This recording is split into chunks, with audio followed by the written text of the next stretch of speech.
jumps out instead but goes down. Forward, trying to get a better position, using the smoke's advantage, drives straight in. Out instead but goes down. Now it's just Portal alive. Poor Soul in a 1v1, but he cannot do it.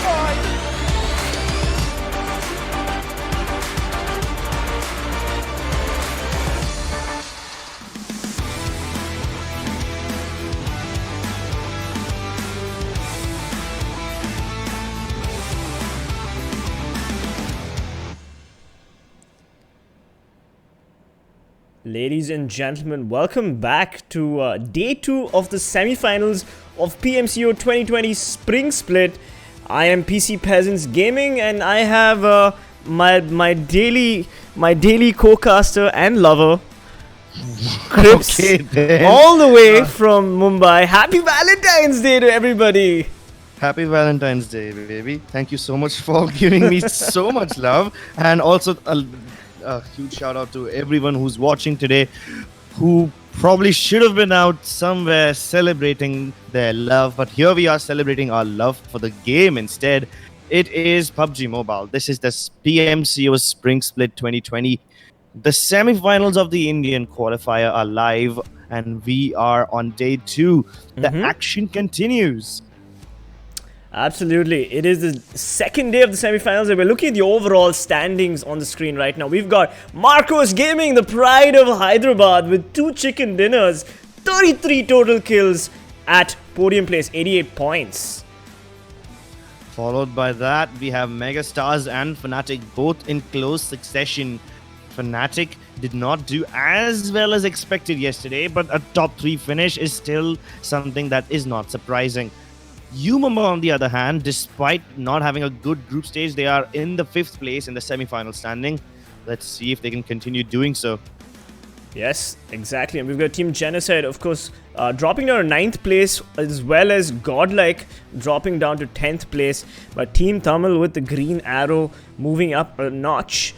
We've got a lot of good teams like Aztecc, JSL also dropping in positions, but it's okay. It's okay if you did not have that day 1 luck, that day 1 magic that Marcos Gaming had. The rest of the semi-finals are going on, and these teams are most likely to catch up. They have shown that they are mechanically gifted. They know how to play the game really well, and I have a lot of hopes for Aztecc, especially a team that really blew us away in the group stages. So yeah, let's hope that they come back in the semi-finals.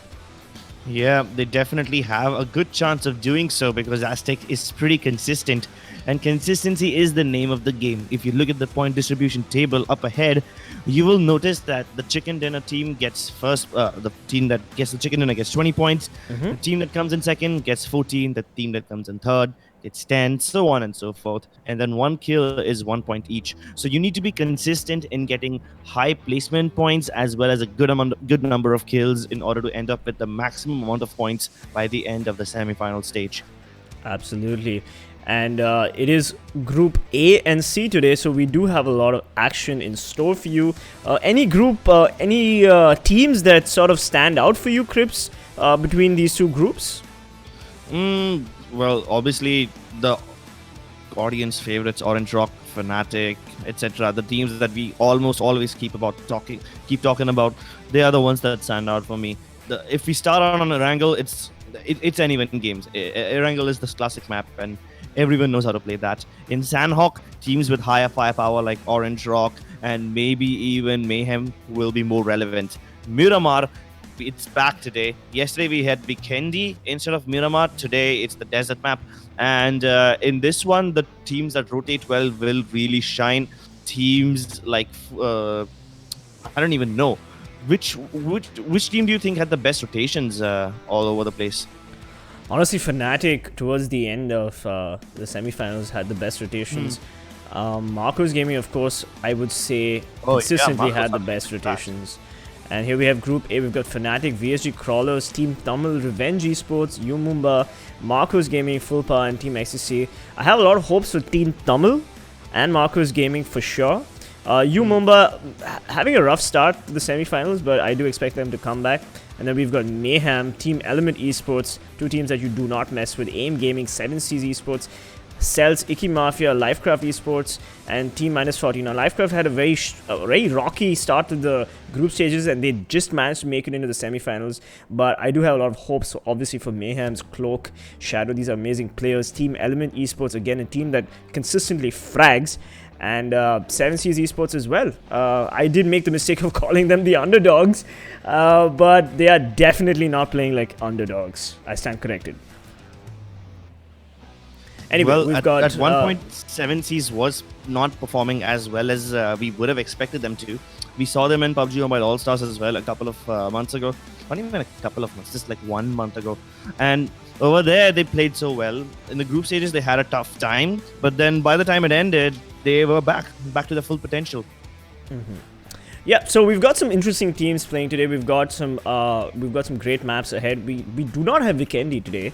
We have Miramar instead, a map that both of us love casting because we actually get to see the teams rotate slowly, and like it's all about the rotations. It's all about that keeping the vehicles, having that vehicular advantage over the other teams. So I'm quite excited about Miramar over Sanhok and Erangel, surprisingly today. Well, I can't blame you. Sometimes the games get so chaotic that personally all we have to do is scream, and because that's exactly what the games makers do. Games like Sanhok, when the action is happening all the damn time, it becomes a bit overwhelming, not just for us, but I can't even imagine what the players would be going through in a map like Sanhok because it's so chaotic. In Miramar, at least, the teams that are mentally sound, they get to display their amazing strategies, and we sometimes get to see 200 IQ plays, especially on maps like Vikendi, Miramar. I mean, Vikendi is not being played today. That does make me a bit sad because it's my personal favorite. But yeah, Miramar is just as beautiful. Absolutely. And I do want to ask the live chat, like, which team are you guys rooting for? We have Erangel right now as match 1. The plane already on its plane path, and the plane path is between Severny and Novo. Which is always a very good plane path because then we get to see all the teams nicely spread out, and hopefully we get to see a lot of rotation phase action. And the teams are off. We've got Revenge Esports moving to the northwestern town of Zarki.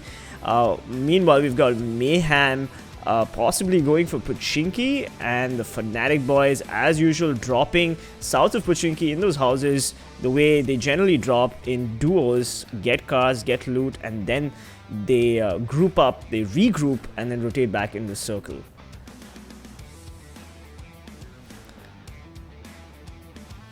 Well, to be honest, Fnatic is back to their shenanigans, and that's something that I would not have expected. Yesterday they started off in a very unique style.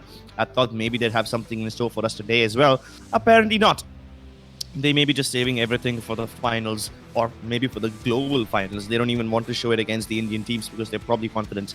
Cells dropping safely in Milcha. Elements, as always, in farm. They might just run into Fnatic, which is something they almost always are at the risk of. But somehow those teams never end up facing each other. I have no idea how Elements almost always manages to avoid Fnatic. Another VSGCrawlers, team I'd like to talk about, sorry to interrupt you, Crips, is Team Cells. I mean, Atanki, always the aggressor, always the first person to get a couple of shots in. He's a team player. He's a great carry for Team Cells, and I do have a lot of respect for him. But yeah, we have Mayhem on the screen right now. We've got Cloak, Navjot Believe, and Shadow, and this is not looking good for Full Power because Full Power is a team that, well, Kinzu, we've seen a lot of action from Kinzu of late, but Mayhem is a tough team to defeat. Mayhem, you know, this is the first time I'm seeing them dropping in Pochinki. Usually it's teams like JSL and Godlike that do drop over here.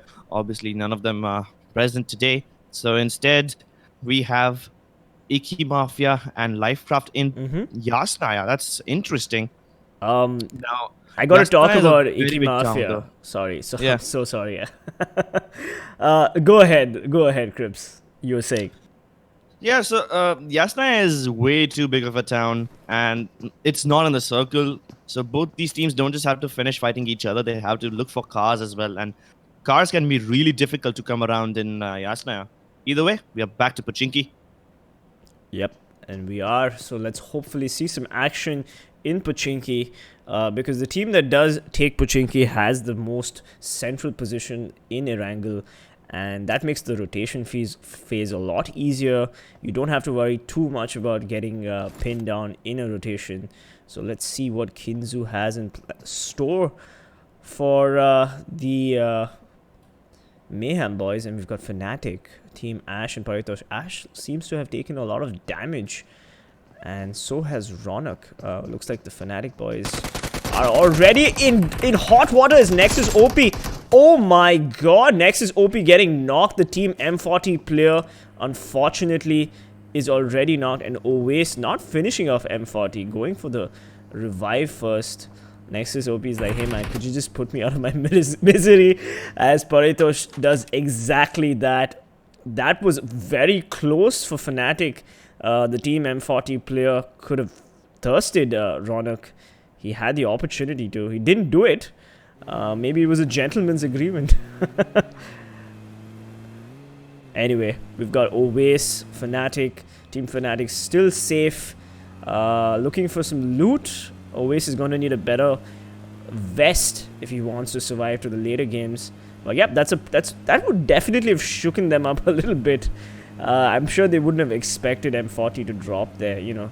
All these teams seem to have their own drop locations, and it's kind of like an unsaid rule between professional teams that, hey, you know, these are our drop locations, and you know, could you please not bother us while we loot here? Because nobody wants to take the loot phase fight. It doesn't even make sense for the professional players, and it's really boring for the viewers as well to see those early game fights. You really want to see those late game fights where everybody's kitted out and everybody's performing at their best. Anyway, we've got the circle on the screen right now. We've got Fnatic, of course, in the circle. Team ELMT Esports moving in from farm. But we've got a lot of teams outside the circle. Revenge Esports will have to probably move through Team AIM Gaming through the Georgie Bridge. Looks like AIM Gaming could set up a bridge camp there, potentially. Let's see if they do that. Meanwhile, Marcos Gaming have looted Rozok, I believe, and are moving towards school. And maybe Aki Mafia will have to deal with Marcos Gaming as they rotate in from Yasnaya. But we've got a lot of teams on the eastern side of the map not really rotating as much as they should. VSGCrawlers and Team Ecstasy. But here we go. We've got Team Tamil Gaming, of course, on the screen right now. Striker. Team Tamil taking a couple of shots at Ipman from AIM Gaming. Looks like AIM Gaming is a little split up in these Georgie apps. And hopefully we'll see Team Tamil get a couple of knocks, because this team has been performing incredibly well. Day one was quite good for them in the semifinals. And they are going for the rotation here. Ipman under a little bit of pressure. He doesn't have the level 2 vest that he will need for this early fight as Team Tamil pushes onto them. Ipman trying to understand where those footsteps are coming from and guess where AIM Gaming will peek him next. Okay, Manti OP. He changes the direction. Was that a misdirection from Manti as he cooks a nade? Ipman here's the nade pin. But here we go. That's a shallow nade and he gets him. That is a chunk on Ipman, and Ipman needs to first aid. Of course, Manti OP heard that first aid. And is he going to go for the push? No, Manti OP is going to try to nade him out again. He does spot Ipman in the window. Volleys a couple of shots at him, but that does not connect. Ipman having to deal with so many players, but where is the rest of his team as AIM Gaming needs to help Ipman, who is right now kind of surrounded. Tamil Gaming firing a couple of shots, but Rocky getting the knock on Striker. Finally, AIM Gaming drawing first blood. Meanwhile, we see 7C's Esports getting a knock on Shadow of Mayhem off the screen. Oh, but Ipman overextends and pays the ultimate price as Manti OP goes for the thirst and decides to finish him off. Oh, but here we go. Manti OP caught out in the open. Can Mr. Spray get the trade on Ducky? I doubt it, as Ducky had the advantage on him. And Zeus also getting knocked by Striker. These teams are knocking each other left, right, and center. Ducky goes for the spray. Oh, and he gets it. Striker. Amazing, amazing spray from Ducky. Ducky clearly the MVP. Ipman unfortunately succumbing to his wounds. But Zeus also knocked and can be rezzed. Getting rezzed right now by Ducky. But the blue is already on them and they're going to need the heals. Team Tamil eliminated. Interesting play from AM Gaming as they managed to get the drop on Team Tamil. Ducky, obviously, what an amazing player. Like that double kill, clinching the victory for his teammate. Yeah, that definitely was impressive. I mean, I honestly believe that early game fights are much more entertaining than the late game fights. Because late game, there's way too many fights happening all the time, right? So there's almost always action. But in the early game, when none of the teams are ready for it, when players are caught off guard, it's interesting to see how they just, adjust to it. So I think that's something I like to see. We've got Marcos Gaming getting a couple of knocks and a thirst on Team Elements Frost. Meanwhile, Team Mayhem on the screen right now. They've lost their two best players, Cloak and Shadow, to VSGCrawlers. We unfortunately missed this. And Believe going for the prone knock and thirst. Oh, but he overextends. He overextends as the VSG player HB manages to get the finish on him. Yeah. That reload timing was just so unfortunate. It's so annoying, right? When you start reloading, an enemy walks right in front of you. It's...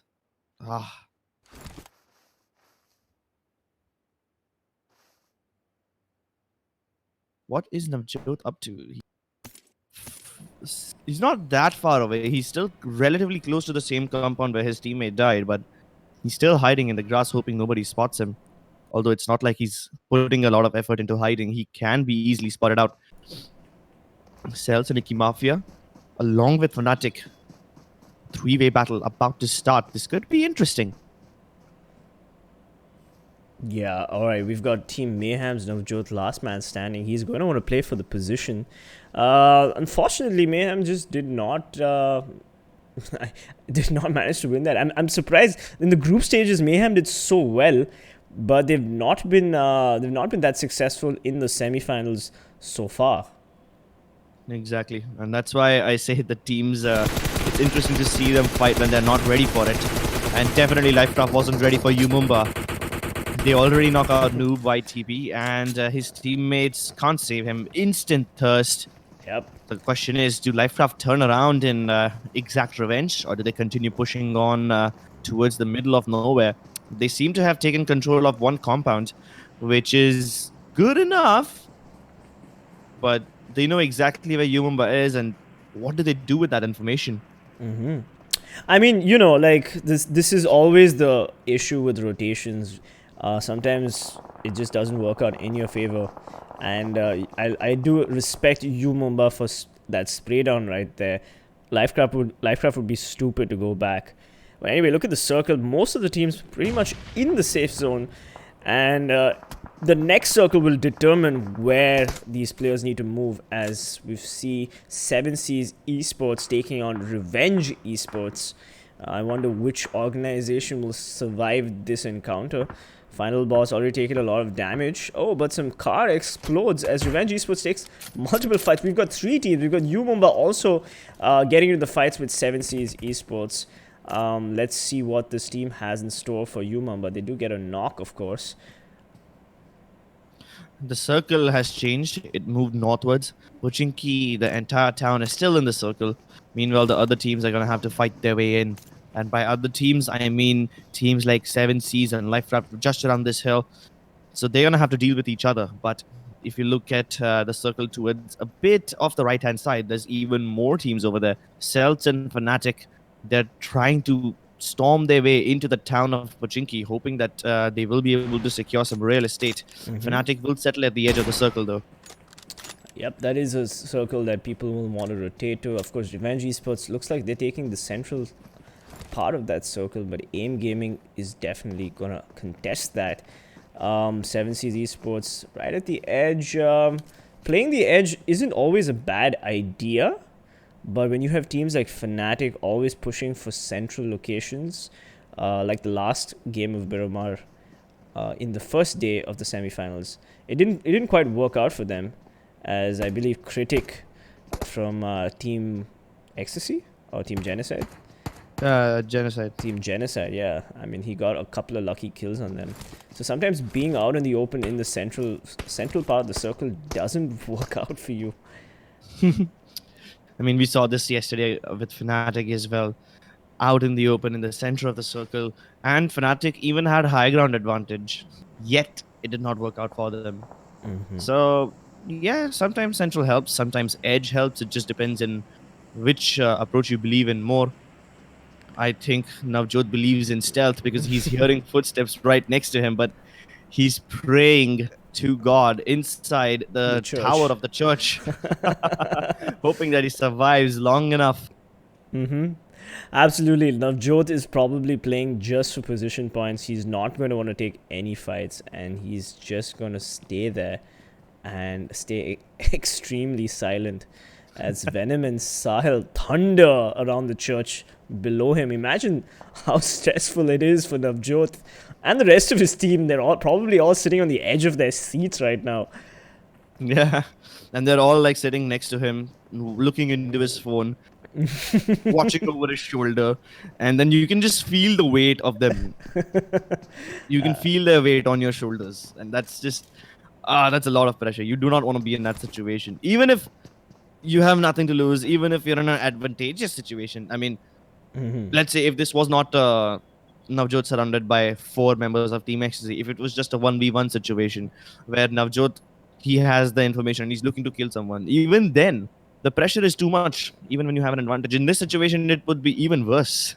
But the thing is, he's inside this spire where not a lot of people check. So when people climb up on the roofs, they're not looking in their own church, right? They're just looking in and around Pochinki. I hope they don't notice him because he's in that area where not a lot of people climb into. Not a lot of people get into that tower, spire thingy, whatever you call it. Meanwhile, 7Seas Esports gets another knock on, I believe, a Lifecraft player. This is not looking good for Lifecraft as they lose another player to another ridiculous rotation. And here we go, 7Seas Esports jumping out and making the push on Lifecraft, putting the pressure. Yep, and there goes Clowny and Exotic as well. 7Seas making quick work of Lifecraft. Owe stole a kill from 7Seas. He got one of the kill onto the players of Lifecraft, and that's 1 point taken away from them. Now Villain is the only man left. So at this point, we have Navjot all alone. We have Villain all alone. All these two lonely people. Probably Valentine's Day brought them together. Well, 7Seas Esports is not lonely, but they have the entire team as they sprayed on Rocky. Rocky takes a chunk of damage from the 7Seas Esports players. He explodes the car, but just giving 7Seas Esports better cover as these two teams battle it out at the edge of the safe zone. We've got 3 players, I believe. Rocky, Ducky, and Zeus. Ipman, of course, died to TeamElves. Meanwhile, Iki Mafia getting a spray down on Mumba, getting 2 knocks on Kiki and Destro. Pain delivering the pain. And Zerif and his teammates are also finishing them off nice and slow. This is bad. The other 2 members of Mumba are running away. They know they have no chance of reviving their teammates. They don't even want to take the fight with Team AIM. It's a fight that will yield them no results, so they're just going to run away. Meanwhile, Marcos Gaming initiate about Team Ecstasy. Keep in mind that when Marcos take control of this area, the church, they will have to not just hold control of church, but somehow there is a chance that Mayhem player Navjot might third party or just come out of his hiding and start attacking them. Marcos Gaming, Surya on fire, finishing a Frosty OP, and Iki Mafia in the meanwhile getting the final kill on Destro. Looks like Pansing also gets the nade on Team Ecstasy's Venom, and Sahil's right below them. But what are they doing? They get caught out in the open. No! Oh my god, they both choke as Surya and Pansing get knocked out by Sahil. The dude, can he trade Sahil as the dude goes for the push? Surya still behind the tree, but the dude not going for the finish. He does a little bit of damage to Sahil, and it looks like the dude should go heal his teammate. What is he doing there as Max Cash also enters the fight? Marcos Gaming, what are they trying to do here? They've got Sahil throwing nades at them. And finally, the dude, yep, they were very clear. We're going to finish off Team Ecstasy, and then we're going to revive Surya. Of course, Surya clearly his first knock. Doesn't have to worry too much. Yeah, and I'm assuming they're gonna have plenty of meds as well, so that they can continue fighting, reviving each other. Meanwhile, Elements engage in a battle with Team Revenge. Now, the cover that these two teams have is really sporadic, so they're gonna have to just stay at the edges of the blue and keep fighting alongside that. Revenge already down a lot of players, hoping to revive each other using the smokes as cover. But while I say that, VSGCrawlers, they try to third party in. Gubber's been knocked out, and now VSGCrawlers are gonna come down the hill. HB already in his car. Is he gonna go for Revenge first, or is he gonna go towards Elements first? They have Elements in their sight, but Revenge might just be like a 1+1 free offer. Ultron has been knocked out as well. Both these players down behind that rock. Prince has no chance of reviving them. Sonic trying to return fire. RV takes a little bit of damage. HP meanwhile has initiated upon Team Power. So VSGCrawlers, they will completely destroy Team Power. No, it's actually Cells who steal the kills away from them. Cells have stolen the kill from VSGCrawlers and eliminated Team Full Power. Meanwhile, now Revenge trying to push back into the play zone, hoping that VSGCrawlers are distracted long enough. They decided to start moving as soon as they saw the names of Team Full Power pop up in the kill feed. Meanwhile, on the completely other side of the map, we have M40 engaging with Iki Mafia. Carnage finished off by Zeref. Long-range fights as the SKS rules in the open fields of Pochinki. Surya, he sprays him down, and Revenge Esports, they finish off. Oh no! At one point, Revenge was fighting VSGCrawlers, but they did not expect Team Marcos Gaming to step into the fray.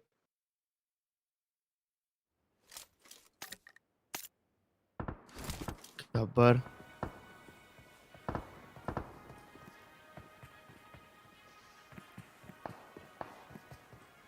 Well, Waze definitely seems to have a nice spot for himself. He's down behind that car, and they don't even need to take any fights. Fnatic is pretty much safe at this point. Everyone knows where they are, but they have the cover and the edge of the zone to their advantage. They have nothing to worry about. They're safe as long as they stay hidden in there. But as soon as they decide to peek out, it's going to be problems. VSGCrawlers, they completely ignore them, and AIM Gaming gets eliminated by two teams, 7Cs and Elements, as they both take shots upon Team AIM. Meanwhile, the dude does manage to finish off Ronak somehow. The nice long-range shot comes in, and now Marcos Gaming wants to focus on Iki Mafia. They have the best position, a hill on top of them. How are they ever going to get rid of this? VSGCrawlers, they're open, but the circle isn't upon them, so the moving is going to be difficult. Marcos Gaming also have to come down the hill, but the circle is not as big of a problem for them. They're pretty close to the edges. Fnatic, though, do they still find themselves in the zone? No, not anymore. 7C's taking fights with VSGCrawlers, and they are trying to keep them at bay. It's going to be a big zone to cover if they want to make their way into the circle. It's a large open field, and there's hardly any cover. Surya, he did finish off Ronak at one point, and now he's trying to finish off the remaining members of Fnatic. He gets the knock onto Oasis. Max Cash showing us exactly what he's made of. But you remember, one of the players blew up a Fnatic member, and now they're down to Paritosh and Ash. Yeah, that was an instant kill right there, and we've got Team Element also finally fighting 7Cs. And Marcos Gaming taking shots at everyone that they can from that little hill right there. Oh, Umamba getting the double kill. Explosion goal. Gold Blade on 7C's players. We've got Team Elements and VSGCrawlers also spraying down each other, getting trades as much as they can. Look at that. Look at the kill feed. It's going crazy as RV gets another knock on Team Celsius Rock. Here we go. We've got Gold Blade also chiming in. VSGCrawlers and Cells. It is just chaos. And how on earth is Final Boss Mafia? How on earth is Final Boss right in the center of that place? He has no cover whatsoever. He's the last member for Team 7Cs. How has nobody seen him yet? Well, clearly his sneak is at plus 100 as VSGCrawlers have 2 players remaining. RV gets the heal, and looks like Team Cells are also back in the game. They've got 2 players still fighting strong. But they do have to worry about VSGCrawlers, who are now getting ready to nade Team Cells. The nade goes in, and it almost gets MJ. But Team Element need to figure out how to push VSGCrawlers. And this is going to be an interesting push because VSGCrawlers will have to worry about 2 teams. Team Element, and never mind, I stand corrected. He spots ELMT Esports Evo, and he just sprays them down.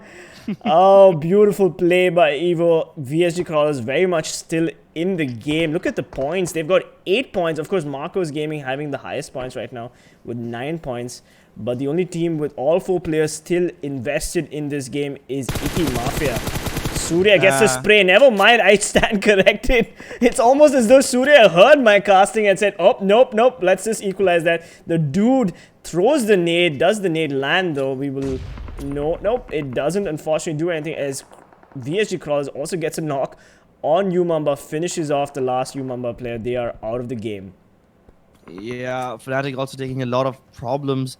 Luckily, the zone is upon them, so they don't need to move as much. And Max Cash is trying to rain fire upon Iki Mafia with those nades. And the nades connect. Max Cash, he knocks out 2 players in that one nade. And now Beautiful. It's down to 2. They have just equalized the scoreboard, but at the same time, Marcos Gaming, they would want to take no prisoners. They completely eliminate Fnatic. They're also keeping the pressure onto Iki Mafia. Finally, VSGCrawlers are the ones who put their killing spree to an end as the dude gets knocked out. It's all up to Max Cash now. Absolutely, the pride of Hyderabad. Marcos Gaming took 2 fights on 2 fronts. They're taking Fnatic. They took out Fnatic. They were doing so much of damage to Iki Mafia with those beautiful nades. But VSGCrawlers finally spotted out Team Cells is red. Are we going for the thirst? Not taking any chances because they do need to rotate into the circle. And they have to take this fight with Team Cells before they push forward. Team Evo Evo looking for Team Cells' MJ. He spots him out. They both drop down, but MJ decides to finish off that player Evo, unfortunately. And VSGCrawlers, RV pushes in. He's in the safe zone. This is a complete chaotic situation for Cells. They tried to move into the position of VSGCrawlers, but there was absolutely nobody. But Max Cash, a double knock with the M4 and a single spray. Luckily, Mighty saves them. He finishes off Marcos Gaming, but 2 of his players are knocked. This is the perfect time. Oh no, VSGCrawlers, they get killed by 7C's final boss. He was in the grass all this time, and finally, he decides to come out of his hiding. Iki Mafia, they have 3 players, but 2 of them are knocked, so it's a 1v1v1. They need to revive each other somehow. They just got Zeref back online. It's only Neo Nuke still down. They somehow need to get him up. Iki Mafia, man, the amount of survivability this team has, they've taken so much of pain from Marcos Gaming, but the smoke plumes are spreading as Neo Nike does get revived. And let me let the audience, let me remind the audience, I'm sorry, that Neo Nike is one of Iki Mafia's most gifted players. And Zeref and Mighty will want their carry, their OP teammate Neo Nike in the game. And there we go, all 3 Iki Mafia players in the house. It's a 3v1v1. Yeah, but this is so smart. You see, Final Boss is not near the cars. That's like the only place left to hide in this open field. There's absolutely zero hiding spots in this one. And Iki Mafia are continuously nading the cars, but none of them are over there. MJ far away, Final Boss away from the center of the cars. So they're avoiding the nades, and they're literally in the open. This is a dangerous place to be. but it's also the smartest because nobody will expect you to be in the open. Like, it's such a bad position that it's good. Absolutely. I'm not sure what TeamElves is trying to do here, but it looks like TeamElves' MJ is going to creep up on final boss. And since it's Valentine's Day, maybe give him a kiss on his head. Let's see. Oh, never mind. Cells' MJ finishes off on final boss as quickly as he can. And now we are a 3v1. Let's see what happens here as Neo spots at MJ, and MJ gets a little bit of damage. They know exactly where he is, and it is game over for TeamElves. What a amazing game right there. We had Icky Mafia coming in first place, TeamElves coming in second place, and 7Seas Esports, of course, coming in third. I'm actually surprised Cells managed to stay alive for that long. You see, at one point, Cells was pushing the compound of VSGCrawlers, and I was like, why? Why do you want to take the fight with VSG right now? Because VSG were trying to push out of their compound because the compound isn't in the zone, right? VSG was trying to leave the compound and Cells was trying to take it. Like, why would you take the compound? But somehow they win the fight against VSG, stay alive long enough and come in second place. So, hey, I guess if it works, then it ain't foolish. Yeah, well, Team VSG did play unbelievably well. They took multiple fights. They were fighting Team ELMT Esports, who they eliminated. They did so much of damage to Team Marcos. And let me be honest here, Marcos Gaming was doing crazy amounts of damage. They were harassing Icky Mafia right up till the end, till VSGCrawlers opened fire on them. And there we go. The MVP of the game, surprisingly, is Icky Mafia's Zeref. Coming with 2 kills and 469 damage. Surprising. Yep. So he did do a lot of damage, but not a lot of kills. A true team player. He doesn't care about the stats. He just cares about the winning. Yeah, apparently. Props to Icky Mafia. Like the number of knocks that they got with those nades, and we saw Max Cash or Max Ash, whatever you want to call him, from Marcos Gaming. Like he got like double nades, triple nades. In fact, actually at one point he got 3 successful nades. But they still, Icky Mafia was so sticky. They still did not manage to get knocked out, eliminated. Like, I think Icky Mafia needs to send a love letter to VSGCrawlers for that distraction right at the end. Definitely they do. And I don't know what kind of armor they were wearing, dude. How did they get knocked out so many times and then continue to survive? The nades were not the only one. We do remember Max Cash getting that impressive double spray down. They survived that as well. And we've got the top 5 players of the match on the screen right now. We've got the dude with 7 kills, 1026 damage. Marcos Gaming still on fire. And then we've got second place, Mumba's Goldblade coming in with 4 kills and 519 damage. Ames Ducky coming in with in third place with 4 kills, 236 damage, and VSGCrawlers RV coming in fourth place with 3 kills, 886 damage. Amazing from RV. And let's not forget Max Cash's 3 kills, 801 damage. But I suspect most of that damage was due to the nades that he was just boinking off Icky Mafia's heads. Yeah, getting all the Kobe's at all the time. Either way, I'm actually surprised that Marcos Gaming, even after getting all those kills, they did not survive for as long as I thought they would, because they were keeping every team in check. They managed to engage with VSGCrawlers, survive that engagement. They fought with Icky Mafia and absolutely wiped the floor with them, yet they are not in the top 3. Yeah, I mean, unfortunately for Marcos Gaming, they just did not expect that third party from VSGCrawlers. And I'm not sure why they didn't rotate into the circle as quickly as they could. But I do believe it was because VSGCrawlers opened fire on them and got the knock. But hey, we've got the standings on the screen right now. We've got Icky Mafia coming in with first place, 7 kills, 27 points. That's a big jump for them. Marcos Gaming, of course, maintaining superiority with 12 kills, 19 total points. TeamElves surprisingly coming in strong. Third place with 5 kills and 19 points. And VSGCrawlers and 7Seas Esports coming in 4th and 5th. Fnatic, disappointing, coming in 8th place with 2 kills, 8 points. Fnatic not performing the way they generally do. Is this probably because Scout OP is holidaying in Indonesia? Wait, he's on a holiday? Yes, I thought he they is. kept switching each other out because if I do remember correctly, he did play 1 or 2 games in the group stages, and on the very same day, he was replaced for the last map weekendy. And after that, we haven't seen him since. So I thought, since they replaced him in the middle of a day and not like he skipped an entire day right from the start, I thought they were just doing some tactical moves like, okay, let's play this match. But rumors have it. I'm not sure if the rumors are true, but that he is unavailable. Anyway, we've got AIM Gaming coming in 9th place. Lifecraft Esports, top 10 situation, which is always good for them. They did had some terrible rotations. They did get only the 1 kill.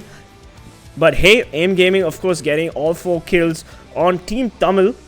So Team Tamil got eliminated at position 12. Team -40 also at position 13. Unfortunate for them. And then we have Revenge Esports, Full Power, and Mayhem. Mayhem getting knocked out first. Just unfortunate. I mean, even Navjot, we expected Navjot to at least survive a little longer. But I guess Mayhem was just, you know what, we're not winning this match. Let's just come back in the next matches. And we've got the overall standings on the screen right now. We've got Marcos Gaming still maintaining their first place position of the semifinals with 107 points, but VSGCrawlers moving up with 60 points, and UMumba coming in third with 15 points. Fnatic losing their position to UMumba to 4th place with 53 points. I'm sorry, I'm saying kills and not points. We've got Megastars, of course, right below Fnatic with 47 points. Team Insane going down as well with 44 points, and Revenge Esports going down as well with 43 points. Surprisingly, Genocide is not doing as well, even though Critic has been performing well for them. They are on the 9th place with 39 points. Godlike, they have 14 kills, which is good enough, but I'm sure they'll want more. They are a team with a lot of firepower, on 10th place with 30. Then Team Ecstasy, they also have been kind of consistent, but not as consistently top. They've been like consistently in the middle somewhere. Icky Mafia, a few nice games, a few bad games. They're a bit inconsistent. That's why they are not even in top 10. Yes, and only 16 teams do make it to the finals. So, yeah, it's up to all these teams to make sure that they have the top 16 positions for the semifinals. This is day 2, of course. And how many more days do we have in the semifinals, Crips? I think only 3 days. There's 3 groups, right? So they play each other once. All right, so here we go. Let's see what happens right now. We've got Cracked and Ketan on the screen. I am PC Peasants Gaming. We are also going into Sanhok next game, and as I can assure you, Sanhok is a game with a lot of action, a game that I can barely cast, but my co-caster here, Crips, sitting in Mumbai, loves Sanhok, so he'll probably take the lead on that one. Well, I love, the way Ketan is wearing those orange glasses on stream. I need to get myself something like that. Either way, kill leaders, we have 3 members of Marcos Gaming on the top, and surprisingly, nobody from Mayhem, nobody from Orange Rock, nobody from Fnatic. The teams that you would expect them to be here, none of them are over here. We have Max Cash, the dude bouncing with 15, 14, and 10 kills respectively. Yep. Revenge, we have Akshay from Team Revenge, that's amazing. 10 kills to him too. And RV from VSGCrawlers. None of the top teams are present over here. What is happening? It's like the day of the underdogs. Yeah, and I gotta say something about Marcos. I mean, I have to admit this. None of them are underdogs because somebody might flame us like they did last time, even though we meant it in a good way. Yeah. Compared to Orange Rock and Fnatic, these teams not that strong. So yeah. Well, I have a lot of respect for Marcos Gaming because they are a self-funded esports organization in Hyderabad. Yep. They're not sponsored by any sort of entity, and yeah, I do have a lot of respect for the fact that they've come so far. We did see them perform okay in PMAS, but so far in the PMCO Spring Split, they are killing it. And yeah, they're going to want to take it to the finals, and hopefully they'll be able to sustain all the momentum that they have built up in the semi-finals to the finals. And we've seen different teams perform at different stages. In the group stages, it was Mayhem, and now it is Marcos Gaming. All right, we're going to watch the highlights right now, and we'll be right back for match 2, which is Sanhok. So don't go anywhere.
And we're back, Crips and me, PC Peasants Gaming. Yep.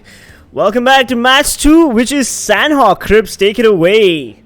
Sanhok, what is there to take away? It's just, you're just gonna be left with a bunch of broken bones and some skulls at the end of the game, and that's all that you can take away. I see Krat and Ketan on the screen doing something with their fingers, probably making the symbol of V. Does that stand for Valentine's Day or does that stand for victory? I don't know what it means, especially on this day. It's probably victory. Probably. Probably victory. I'm not sure how many of people care about the Valentine's Day. I especially don't. Rohin, you had plans today, didn't you? Yes, and I still do have plans. How dare you insinuate I don't? I will be heading out right after the stream. Right after the stream, a nice dinner, a nice romantic dinner with a beautiful lady, hopefully. Wait, did you say hopefully?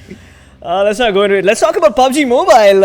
Anyway, so we had the first game, which was Erangel. We saw Marcos Gaming do a lot of damage to Fnatic, eliminating them. A lot of damage to Iki Mafia, but not getting thirst on Iki Mafia because VSGCrawlers decided to interrupt Marcos Gaming's amazing streak, and Iki Mafia clinched the victory because of that. Yeah, and let's see which one of these teams will be able to clinch a victory in this chaotic map called Sanhok. The plane path is rather skewed towards the south. It starts in between Docks and Kampong's goals all the way towards Camp Alpha. Now we already see Team M40 they're splitting up. They might be dropping over Bhan or Camp Bravo. We have VSGCrawlers heading towards Painan. Team Revenge also splitting up between Nakham and Sami. I don't know why would they split between both these towns. Okay, fine. Well, they're the professionals. Hey, they're the professionals. Let them split up if they have to. As Fnatic drops the bootcamp warehouse, going for a slightly safer approach. Meanwhile, we've got Team Element, of course, taking bootcamp. So maybe Fnatic are going to loot up here and then try to attempt to take bootcamp where all that loot is. Let's see how that plays out. Iki Mafia in the compounds between Painan and Bootcamp. So they just want to split up and play for information. Obviously, a lot of teams do have early rotations out of Bootcamp and out of Painan as well, depending on the first circle. So I guess they just want to grab information over there. Now remember something. Team Element's Gubber was one of the most outstanding players in the group stages. He did the highest damage. I believe he was the kill leader.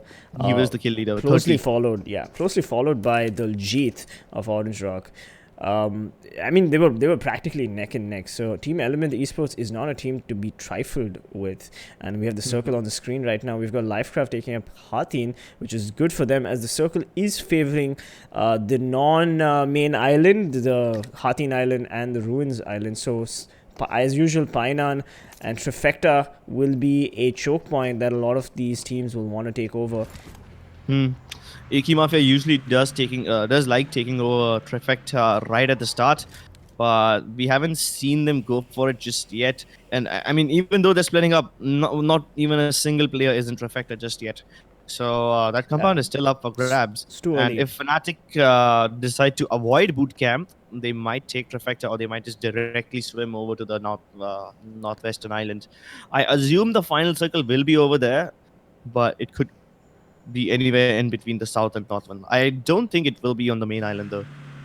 I mean, I could be wrong, but let's see. We've got Team Celsius Atanki just a few seconds on the screen before we change to Ronak. Team Celsius is going to be feeling pretty good because coming in second place was always something that they needed to figure out. I mean, they were at a disadvantage in the first game. Not sure what Ronak is doing there, but maybe Fnatic is probably going for the swim push. They're going to try to rotate as quickly as possible. I'm not really sure what Team Element is doing here. I mean, haven't they seen the circle? They seem to be looting only, and the rotation for Team Element is also going to be important. As you said correctly, Iki Mafia Zeref is going for Trifecta compound.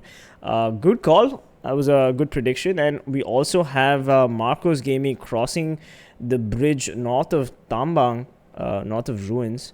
Obviously, all these teams are going to want to take the Hatin Island for themselves and not get caught out in the rotation phase. And 7Seas Esports, of course, remember the other Sanhok game in the group stages, they took the hill in that island. We've got Mumba, of course, firing a couple of shots. But I believe it was final boss of 7Seas Esports who provided the Overwatch for his team when yeah. he was stuck he was stuck outside the zone. Now, Mumba usually do like dropping towards these little camps towards the north side of the island, and they don't take Camp Alpha or Hatin. They drop on the same island, but they don't take any of those cities. They just drop in the smaller settlements. Either way, Mumba have engaged with them. I'm pretty sure that battle's gonna last out a bit longer because none of the teams want to push right now. But Cells are trying to rotate on the other side, and Power Gaming lies in wait for them. Absolutely, we've got Power Gaming, a team that hasn't had the best of luck in the semifinals. And they also just about made it to the semifinals. They were having a rough start even in the group stages. But they do have some talented players. They have Kinzu, they have Podo, who is quite the nade king in my opinion. So let's see how these two teams battle it out. It is, I'd say, a fair fight. Fansing, Yeah. getting a couple of shots on final boss, losing him in the rocks. Marcos Gaming, I love the pressure, I love the aggression that they've brought to the semifinals. They've really stepped up their game, and I really do hope that they keep up the energy in the finals of the PMCO Spring Split. Yeah, but I love the position that Team Power has taken over here. This compound is on top of the hills, grants you a lot of high ground vision. It also lets you peek over anyone who's trying to cross the river, and basically just lets you see way into the northwestern island.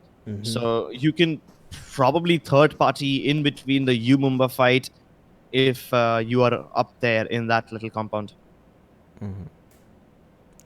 Yes. Anyway, we've got a nice airdrop, of course, in AUG, which I'm sure everybody's going to want. But Ross with the beautiful spray down with the M4 and the ACOG. That is quite a distance to spray down. Look at that. That was mechanically like sound. As Marcos Gaming finally taking Iki Mafia. I'm not sure how Iki Mafia turned up here, but it looks like Iki Mafia has taken a lot of damage. And Marcos Gaming is going to want to take this fight as the dude gets the knock on Mighty. Iki Mafia is Mighty and gets the thirst as well. That's one player down, but Surya gets another knock on Zerif. That's two players down for Iki Mafia. Marcos Gaming, the pride of Hyderabad, are not going to let Iki Mafia step away from this fight. It's up to Pain and Neo Nike of Iki Mafia to turn the tide in their favor. Surprisingly, Iki Mafia, even after having the high ground advantage, have not been able to get the knocks. Max Cass is going to use this opportunity to flank them from the left-hand side while his teammates are being watched like hawks. I think he might just be able to spot out Zerif, but either way, these teams are in a stalemate. None of them can move now. I'm just looking at the chat right now, and somebody just said that Cells is the best underdog. Do you think it's fair to call them an underdog at this point? Yeah. I mean, they have been, they did win the last, I mean, they did come second the last game, and after that spray down, I'd say they are pretty mechanically gifted. Yeah. The whole semifinals has been like the day of the underdogs. I mean, in the qualifier, Fnatic, Orange Rock, and everyone, they did well, but in semifinals, all the... I wouldn't call them underdogs, but yeah, not the top tier teams. They're like mid teams. I mean, I hope none of them get offended when I say this. Yeah. But let's be honest, everyone has higher expectations from Fnatic than they have from Marcos. Yeah, even absolutely. Though they are the pride. And there we go, Max Cash getting the knock on Neo Nike. I mean, they just thirsted Zerif as well. Pansing going for the rotation. But Neo Nike is going to fall to Max Cash anyway. And we've got one player remaining for Iki Mafia. Finally, Marcos Gaming getting the kills on Iki Mafia that they just couldn't quite get in the last game of Erangel.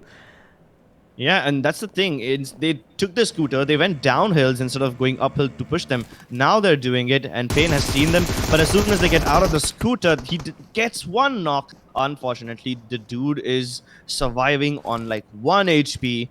and he manages to knock him out. Otherwise, Pain could have thirsted both of these players, and that would have been a very expensive push from Marcos Gaming. Absolutely. Now we've got VSGCrawlers' RV on the screen right now. Let's not forget VSGCrawlers' amazing performance in Erangel.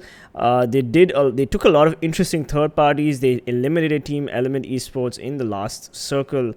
And I would say this is a fair fight. I mean, even though VSGCrawlers did perform incredibly well. Meanwhile, we've got Tamil getting multiple knocks. Team Tamil on Team Full Power and Thirsts. They've got them pinned down on the edge of the beach right over there. Look at Team Tamil go.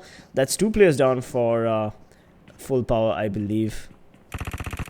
Meanwhile, VSGCrawlers in a battle with Team Ecstasy on the other side of the river.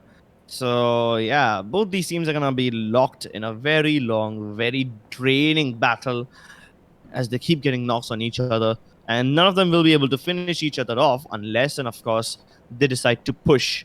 Now I don't think any of these teams wants to push because it's unnecessarily risky. I guess they're just gonna keep holding this compound till the end of time and until the circle forces both of them out. Anyway, we've got, I believe, an M249 in the water that nobody's going to claim because it's pretty far out in the circle. I'm not sure why the observers do this. I mean, we do appreciate the angle, but we're seeing Fnatic also also push Full Power from the beaches as they storm the beaches of the Hatin Island. Kinzu needs to get away, but let's see if Fnatic pushes up on Team Tamil. No, but Team Tamil has disengaged from that fight, going for higher ground, maybe, because that circle might always screw them. Team Ecstasy, now they're getting pushed from behind. Ipman and Ducky manages to get 2 kills. Double trouble. So now Ecstasy is trapped. But what the problem over here is, AIM Gaming don't know that they also have VSGCrawlers on the other side of the river. So they think, yeah, we're gonna storm Team Ecstasy, we're gonna take this trifecta compound, and then we control all the rotations. And then VSGCrawlers come in, and boom, surprise. They have bitten off a bit more than they can chew. Ecstasy obviously is in trouble, but Ipman they've yet to receive the shock of the amount of trouble they're in. Anyway, we've got VSGCrawlers putting the pressure on AIM Gaming. Ipman just about making it for the rotation. Let's see what happens here. VSGCrawlers obviously guarding the bridge with everything they've got, and pretty much being Gandalf. Oh, never mind. We've got Team Full Power finally getting eliminated by, I believe, Team Cells. Yeah. As AIM Gaming creeps up on Team Ecstasy. Team Gaming, they're going for a very flanky approach with Ducky far away from his teammates. It's a good position. He should be able to get the angle onto Venom. But Venom needs to be forced out from that rock. He needs to be naded, and that's exactly what happens.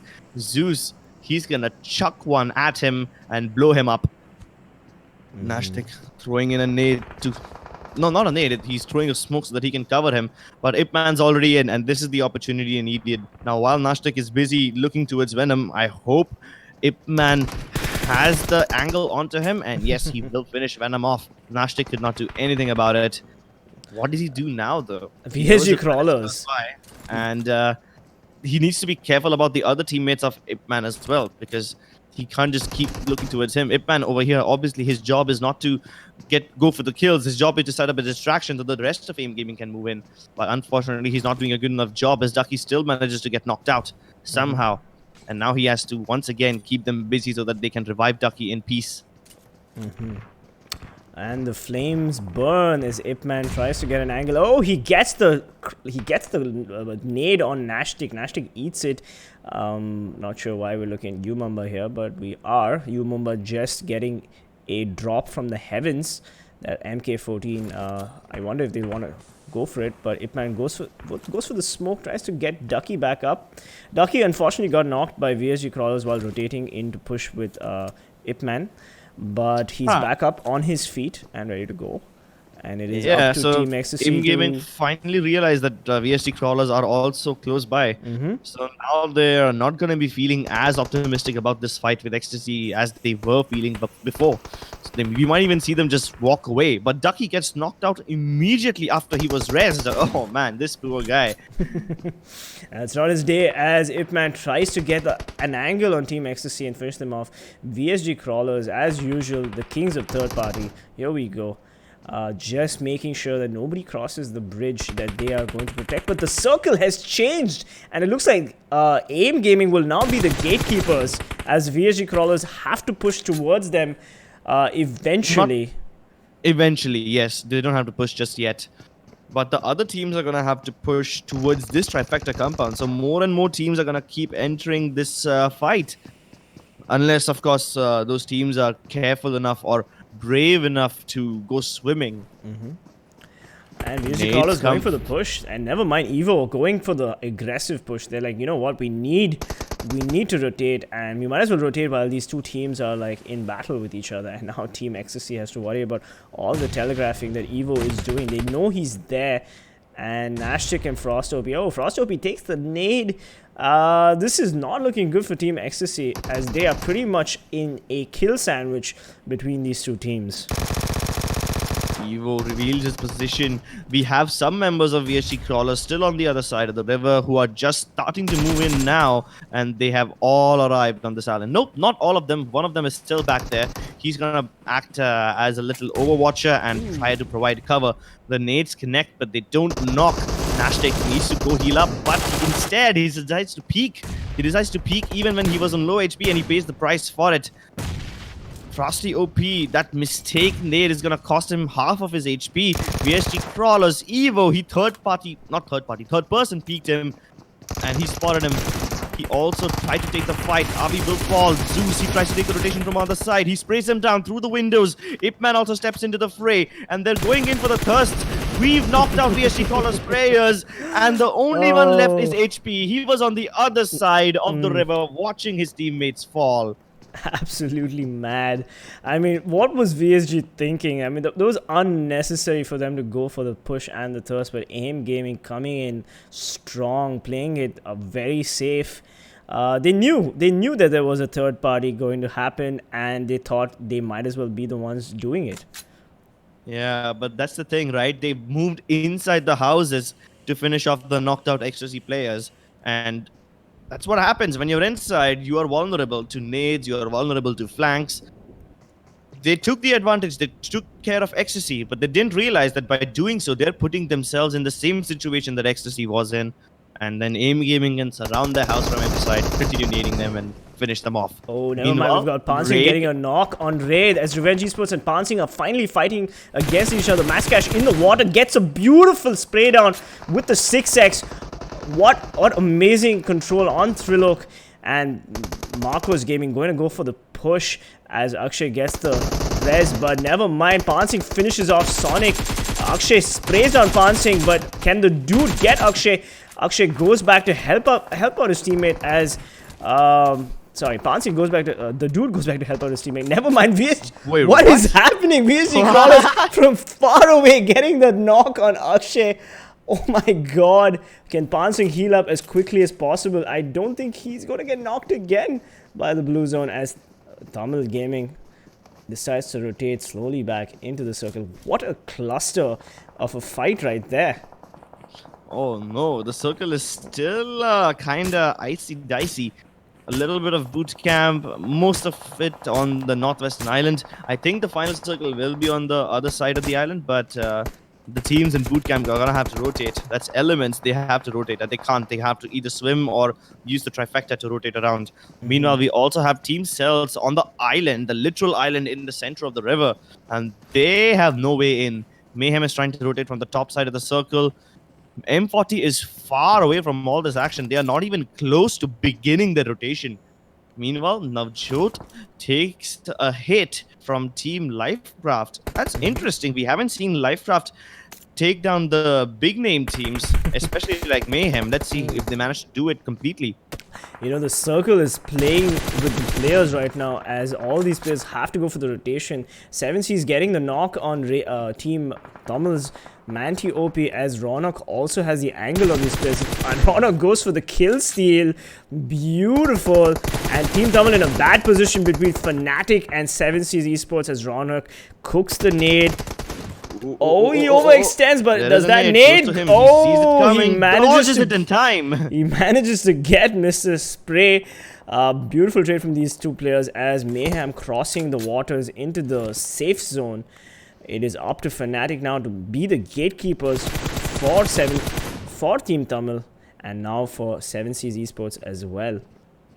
Yeah, Fnatic have such a brilliant compound at the edge, gatekeeping everyone. They have perfect amount of cover. This is just brilliant. Ronak laying down the punishment for carry OP. Meanwhile, on their way in, Team Tamil are also fighting M40. No, not M40. They are fighting Mayhem on the way in. Oh no, this is a three-way battle. Fnatic can eliminate both Mayhem and 7Cs. Meanwhile, we've got Marcos Gaming also taking fights with Aim Gaming. They did get a knock on Ducky, and I believe they're not going for the thirst. They're just going for the rotate. Oh, but Surya gets caught out by Zeus in the blue zone, and he finishes him off.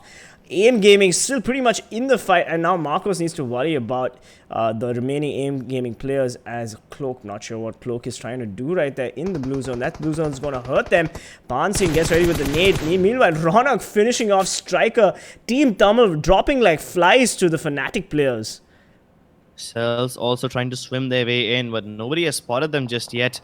Rocks is taking away in the blue zone. I don't think he's going to be able to swim his way in, but Cells finish off Team Mayhem, and that is one of the strongest team out of the picture. Ash gets knocked out by Final Boss. Oh, this is exactly what they needed. They needed to knock out one of the Fnatic players to stop their killing spree, at least for some time. But Paritosh keeps up the pressure. He continues to fight them instead of reviving his teammate. He doesn't need to worry about that. Lifecraft, they also are making problems happen for 7Cs as two of the players are now knocked out. Clowny, they are at the edge and they need to move in, but the play zone just stopped, which means they're safe over there. Oh, this is brilliant. Now they just need to stay alive and fight themselves off. Yep, Lifecraft getting a knock, but getting traded by 7C's Esports. Team Tamil, meanwhile, has been eliminated by Fnatic. Lifecraft, unfortunately, at the edge of the circle. The circle has screwed literally every team in this play area. We've got 7Cs who need to rotate. Fnatic, Paritosh taking the Vanguard as he pushes on Team Cells. He gets the knock on Atanki. Paritosh wants to finish off Team Cells' red. Will he do it? Yep, Team Cells is eliminated. Fnatic have a clear path to the safe zone. They don't really have to worry too much. They're keeping an eye on 7C's Esports just in case. Team Elements also giving some pressure to 7C's Esports, but in the comfort of the safe zone. They're right in the center with Team M40. Oh, Carnage out in the open, gets knocked by Prince. And oh my god, Marcos Gaming also eliminated by Team Element Esports. This is brilliant. ELMT Esports have the smoke for cover, and even though they don't have anything else around them, and they're literally in the center, they have one player on the island who still has the zone upon him, which is completely unexpected. They can keep him over there the entire game, and it won't matter at all. Minus 40 were literally on the bootcamp island. They're still the main island, and the player zone knocks them out. So that's just completely sad. Elements, they finish off the last remaining player of VSGCrawlers who survived that unfortunate third party. And now VSGCrawlers are also out of the game. Team Element taking action from Fnatic. Meanwhile, Lifecraft pushing 7Cs, getting a knock and a thirst on Final Boss. Aim Ducky getting a knock on Ultron as well. We've got Ronak, of course, on the screen right now. And UMExRxN, all four UMExRxN players very much in the circle. They have the compound as well, and now all they have to do is play defensive, and UMExRxN has a good chance of winning the Sanhok map. Definitely, they have a really strong chance. None of the other teams even come close to taking them out, but Fnatic definitely take out 7Cs. The superior amount of firepower on these players is just unreal. Ronak will be finished off by Destro, but it doesn't really matter because he managed to secure Ash, Paritosh, and Oasis a safe path in. But as I say that, Gappar will finish off Paritosh. Oh no, it's almost like a jinx. Yeah, you keep jinxing all these good teams, and Fnatic's Ash dies to the play zone. And I guess that's GG for Fnatic, who are not going to be able to make it. They've got one player remaining, and UMExRxN is making sure that they are not going to push in. Ash is obviously going to die to the play zone. He doesn't want to give the kill to anybody else. And Owace, what is the play here? Owace trying to get a kill before he dies. They knew that the circle did not favor them. They took too many fights, and it is an unfortunate circle for Fnatic. I do not blame that team at all. Team Element, of course, had the element of surprise in all these teams. They have the circle, and it's up to these three teams: AIM Gaming, Element Esports, and UMExRxN. Crips, take it away. Yeah, but surprisingly, Elements and AIM are the only ones with kills. UMExRxN with the best position have just 1 point, which is unexpected. I thought they would have many more points than this. Either way, Ducky is up front and in contact with Team Elements. Meanwhile, Zeus is covering him from behind. I'm not sure why they're not playing together, but if they think that this will be an advantage, it might just as well be. Ducky, he definitely hears them, but he hasn't seen anyone with the third person yet. Just spotted the shoulder of Prince for now. He's still waiting, hiding and biding his time, hoping that they come around all from one side or the other, peek both directions at the same time. But no, that's not going to happen. They overwhelm him with the numbers, and he's going to be downed. Yep. Zeus, he probably now regrets not playing alongside his team, but I guess Zeus was only there to keep a check on UMExRxN instead. And now he sees UMExRxN, but what does he actually do about it? He has no power as Element Prince finally finishes him off. It's the 3 versus 4, and it's in the middle of nowhere. Oh, this is going to be brilliant. Bhishma, he's going up close, and he's taken position behind that rock. So he has the players of Team Elements in his sight. He just needs to relay the information to his team, but look at him. He's not relaying the information. He's trying to play sneaky around the edges. Meanwhile, Kiki, Destro, and Goldblade keep them engaged. I don't think the Elements even know that Bhishma is close by. Yeah, let's ask the chat, who's going to win this face-off between UMExRxN and Team Element?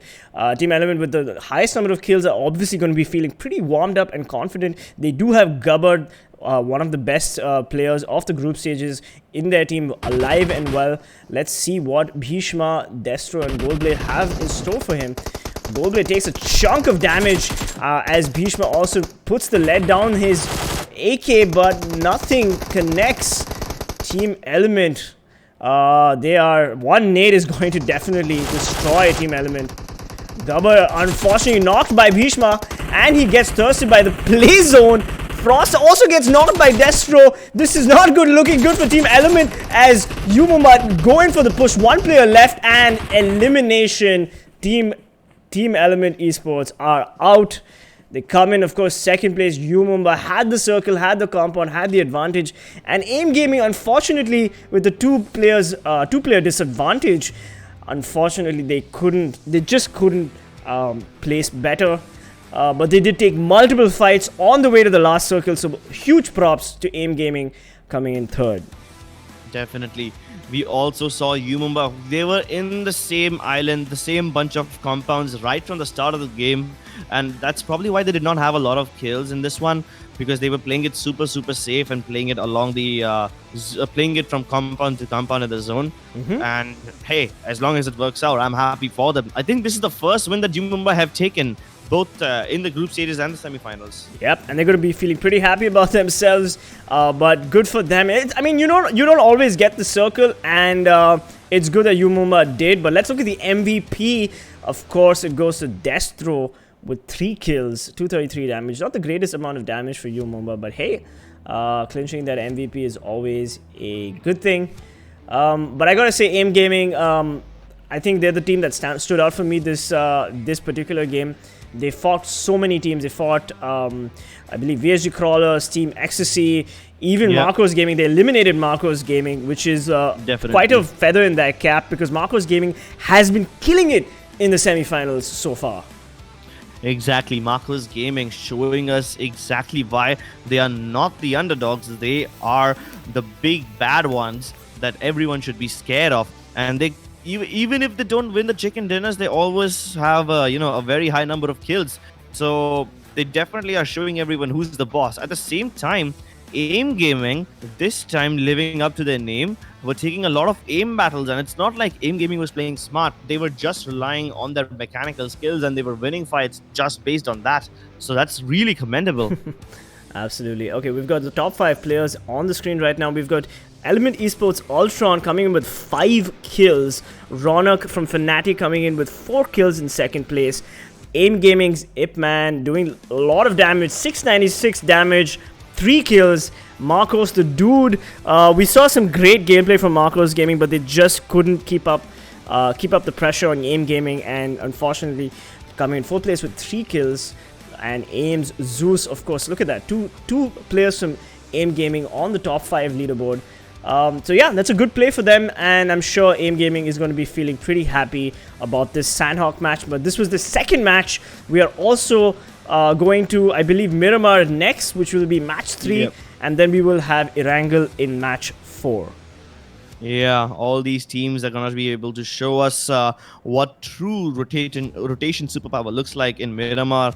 And then once again, it's going to be back to Erangel, where it's classic PUBG action, a mixture of everything. Either way, I would love to point out the way Team Mayhem tried their very best in this one. They had a lot of things to worry about, and even though they went out in the start of the game, it doesn't really matter because they should be able to rack up enough points in Miramar. I'm trusting that the rotations for Mayhem will work out over there, but not sure if my predictions will work out. Either way, UMExRxN, they're on the tippy top for the first time in this entire tournament. Yep, absolutely. 24 points, 4 kills. Not the greatest kills, but hey, good for them. ELMT Esports, of course, 9 kills, 23 points, just a little below UMExRxN. It's not really a loss for them, I think. They made up for their points with the kills. And then Aim Gaming, there we go, 8 kills, 18 points. I'm sure they're pretty happy about themselves. But the circle did screw Fnatic, and they got 7 kills in total, 15 points. And Marcos Gaming, unfortunately, couldn't keep up with Aim Gaming, coming in 5th. Celts with 4 kills. We did see them wipe out a team, and that's why they have not that many points, but still better than nothing. We have Team -40, who lost out to the play zone and did not rotate to the circle in time. TeamTamilas had a very unfortunate luck in this game, just like Team Mayhem. Meanwhile, Revenge, Ecstasy, Full Power, and Iki Mafia, they did not even show up. The moment they took fights, they were completely wiped out within a matter of seconds. I mean, Iki Mafia, unfortunately, had to fight Marcos Gaming all over again, but this time luck did not favor them like it did in Erangel, and they did fall to Marcos Gaming. So, hey, you win some, you lose some. Yeah, even Team Ecstasy, they decided to take the fight. I mean, they didn't decide to take the fight. It was VSGCrawlers who pushed them, and then they were trapped inside the houses. VSGCrawlers naded them to oblivion and then pushed their side as well. And then none of those teams got enough points as Aim Gaming came in and third-partied both of them. So that's how you lose the overall big game. Yeah, but we've got Ketan and Krat on the screen, but hey, we're not them, by the way. We're the disembodied English casters. I am PC Peasants Gaming from Chennai, and I've got Crips right here from Mumbai, and we do have plans for Valentine's Day, so please don't make fun of us. We have feelings. Overall standings. I don't think the chat makes fun of us. It's just us who keep making fun of each other. Hey, So it's the banter. Enjoy the banter. Marcos Gaming anyway. What do you think I'm doing?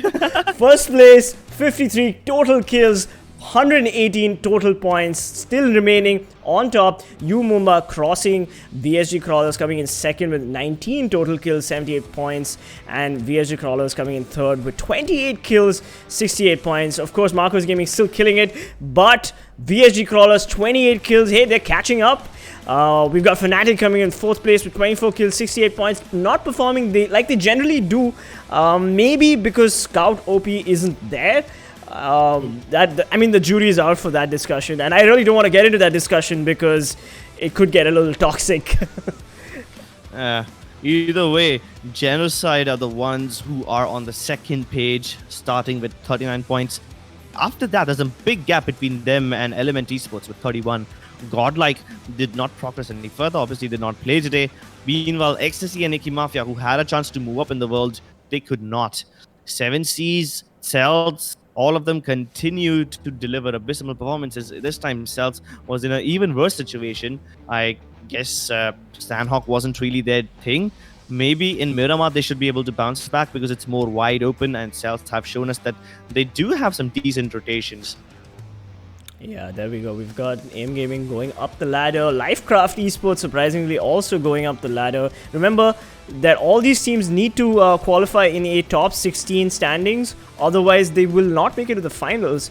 And Lifecraft Esports just about made it to the semifinals. So they need to perform a lot better than they're performing right now Yeah, for but do them you to see qualify. this?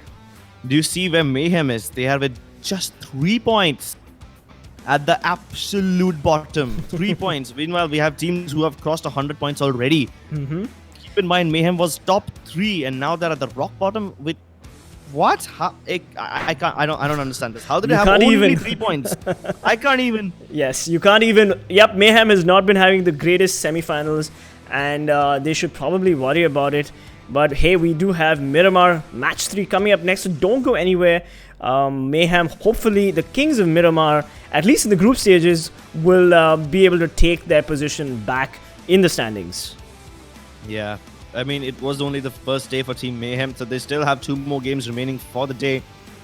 And they will be playing again tomorrow as well. So they have a couple of chances where hopefully we should be able to see them bounce back and deliver the same level of performances that we saw from them during the group stages. Anyway, let's break to the highlights soon. But what are your bets for Miramar, Crips? Obviously, Mayhem, now that I saw how down low they were on points, I'm assuming they're going to start getting desperate. And hey, actually, that might just change my mind, because when they do get desperate, they can either go completely all out or they can just die right at the start. So I don't know how that will turn out. Anyway, look at the kill leaders. Overall, we've got Marcos Gaming's The Dude coming with 17 kills. Max Cash coming in second with 16 kills. And Pansing coming in third with 12 kills. Marcos Gaming, amazing performance from them so far.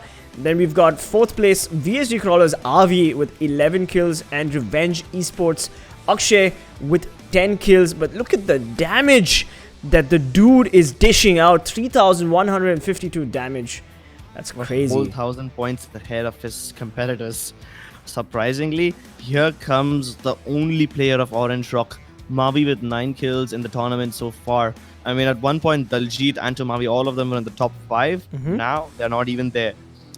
Insane Naruto with 8 kills and a decent amount of damage as well. Followed by the 4th Marcos Gaming player. Wow, literally all of Marcos Gaming Are in the top 10, yeah. Are in the top 10, each and every player. Oh, wow. Yeah, absolutely. Even Revenge Esports has another player raid in the top 10, and Fnatic's Ronak just about making it to the top 10. A lot of discussion in the chat about Ronak's performance. His early group stage performance was quite good, but in the semifinals, whether it was the circle, whether it's the coordination between the team players, Fnatic has not been consistent. Yeah, definitely they haven't. I mean, all the top teams have not been consistent. We saw Orange Rock, I think they were on the 8th or 9th place. Fnatic down at the bottom, and then we have Mayhem, absolute rock bottom. Let's see if that changes. But for now, we have the highlights.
And we are back, ladies and gentlemen. I'm PC Peasants Gaming, and Crips has left the Discord, but hopefully he will come back.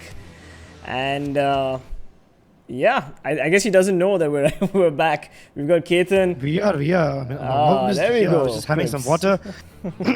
Yep, so I had to cough a little, so I had to mute Yes. my mic just Welcome for, back. for a little bit, but we're back. Yep. Alright, we've got the plane path on the screen right now. It is going to Campo Military, so let's see what these teams have in mind. You know what, Crips, I'm going to let you take the lead on this because you know this map, you know the teams, you know where they drop, so take it away. I mean, you know it too, it's just you keep giving me too much of respect. Thank you. I mean, I'll gladly take that opportunity, but I don't know. Don't downplay yourself too much. Either way, Marcus Gaming and Iki Mafia, both of them heading down south. Either will settle at Valdemar or somewhere in prison. I don't think they're going to be going to Los Higos. It's just way too much. Lifecraft, they have time and again dropped in Mountain Nuvo, so they're going to be going there again. Also, TeamTamilas is close by. So if these two teams engage in an early game battle, it's going to be exciting to see. We have Umumba going towards El Pozo. 7Cs heading towards either La Coberia or they will settle in the clearer fields. Fnatic, as always, splitting up towards the north of San Martin, and they're not going to enter San Martin, they're just going to hunt for cars. Revenge settling in San Martin, and maybe even will go to Hacendia. Team Elements on their way towards the mines, or Minas Generalis if you want to call it. Meanwhile, you see the large cluster of teams, Iki Mafia, Mayhem, Team Ecstasy, all of them towards Chumacera and to the western edge of the circle. Yep, and speaking of cardinal points, the circle has gone towards the eastern edge of Miramar, so a lot of these teams are going to have to rotate quite a bit. M40 in El Hazar, are they still dropping? Not really sure. But Tanki already gets knocked by, I believe, Team 11, who is full power. What's happening here? They get the knock on Atanki, and or did Atanki fall? I'm not sure. Anyway, we've got Team Tamil getting the knock on Lifecraft, and finally Lifecraft getting a couple more knocks on Team Tamil. This is not good for Team Tamil. Probably not the early fight that they were hoping to take. We've got Manti OP already dead, and never mind, Rocks also getting the spray down and the thirst on Iki Mafia's Mighty. Mayhem also spraying down Kinzu, finishing him off. Shadow not taking any chances as Striker throws a nade at Villain. It's between Team Tamil and Team Lifecraft. Definitely. These two teams, we already saw them drop early towards Montenegro, and their fight started before all the players had even finished landing. Meanwhile, on some other part of the map, Mayhem also is an engaging battle. But for now, we have Striker. He's trying to flank them from the other side. He did get spotted, but I think he's safe at least for now. Meanwhile, somehow Cells find Power Podo? Okay then. I don't know why he was wandering in the middle of nowhere away from his team, but I guess he's going to pay the price for it. Lifecraft did lose one of the players in El Pozo, and Team Tamils are on the top of the hills with a few of them downstairs. Mr. Spray needs to find a way down to get reunited with his teammates, or he's just going to have to tell his teammates to be super careful and not engage from a place where he can't snipe his enemies away from. Well, it does look like Lifecraft managed to get that downed teammate up. Clowny is still pretty much alive. So we have a 4v3 happening in, I believe this is Monty. And let's see what Team Tamil is going to do. Are they going to let Lifecraft take the city, or will they disengage? I don't think Team Tamils want to move away from Montenegro just yet.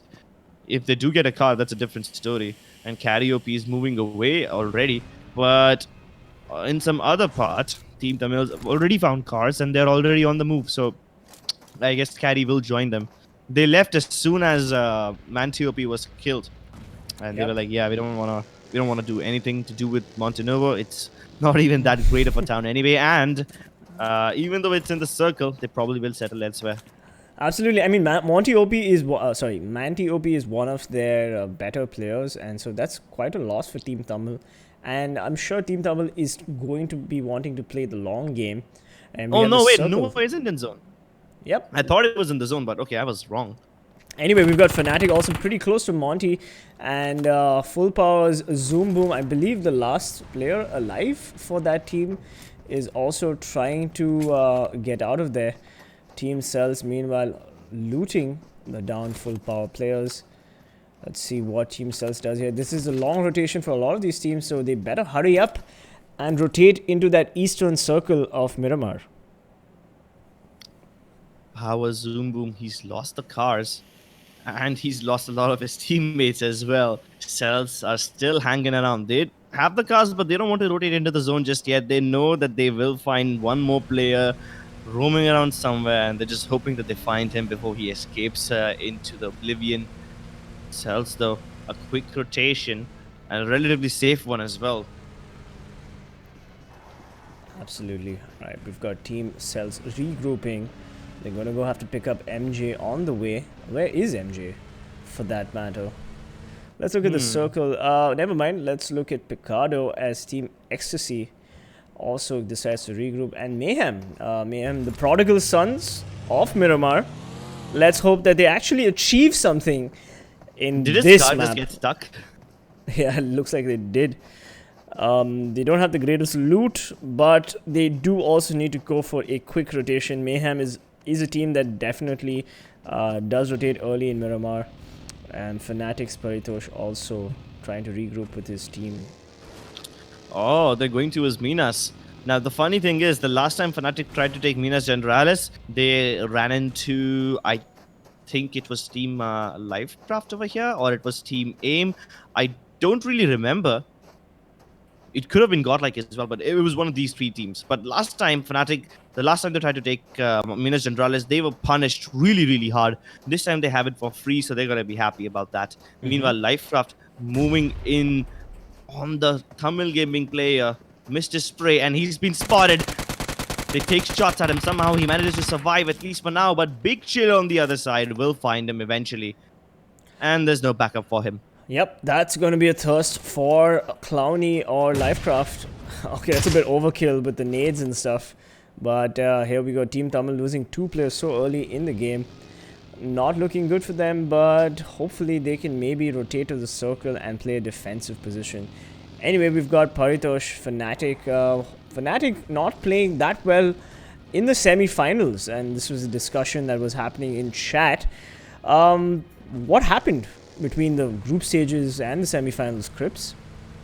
I honestly don't know. I mean, it's not just them. Every top team is not playing like a top team. So, I don't know. I'm just going to say that this whole day, this whole qualifier belongs to the underdogs. So, why not? I mean, it's fine, right? It's fine if the underdogs sometimes take it away. I mean, how long are we going to see the same 3 teams? How long are we going to keep saying the same 3 names over and over again? Yeah. It's time for a little change, and I guess this time they took matters into their own hands. And we've got Team M40, another team from Andhra.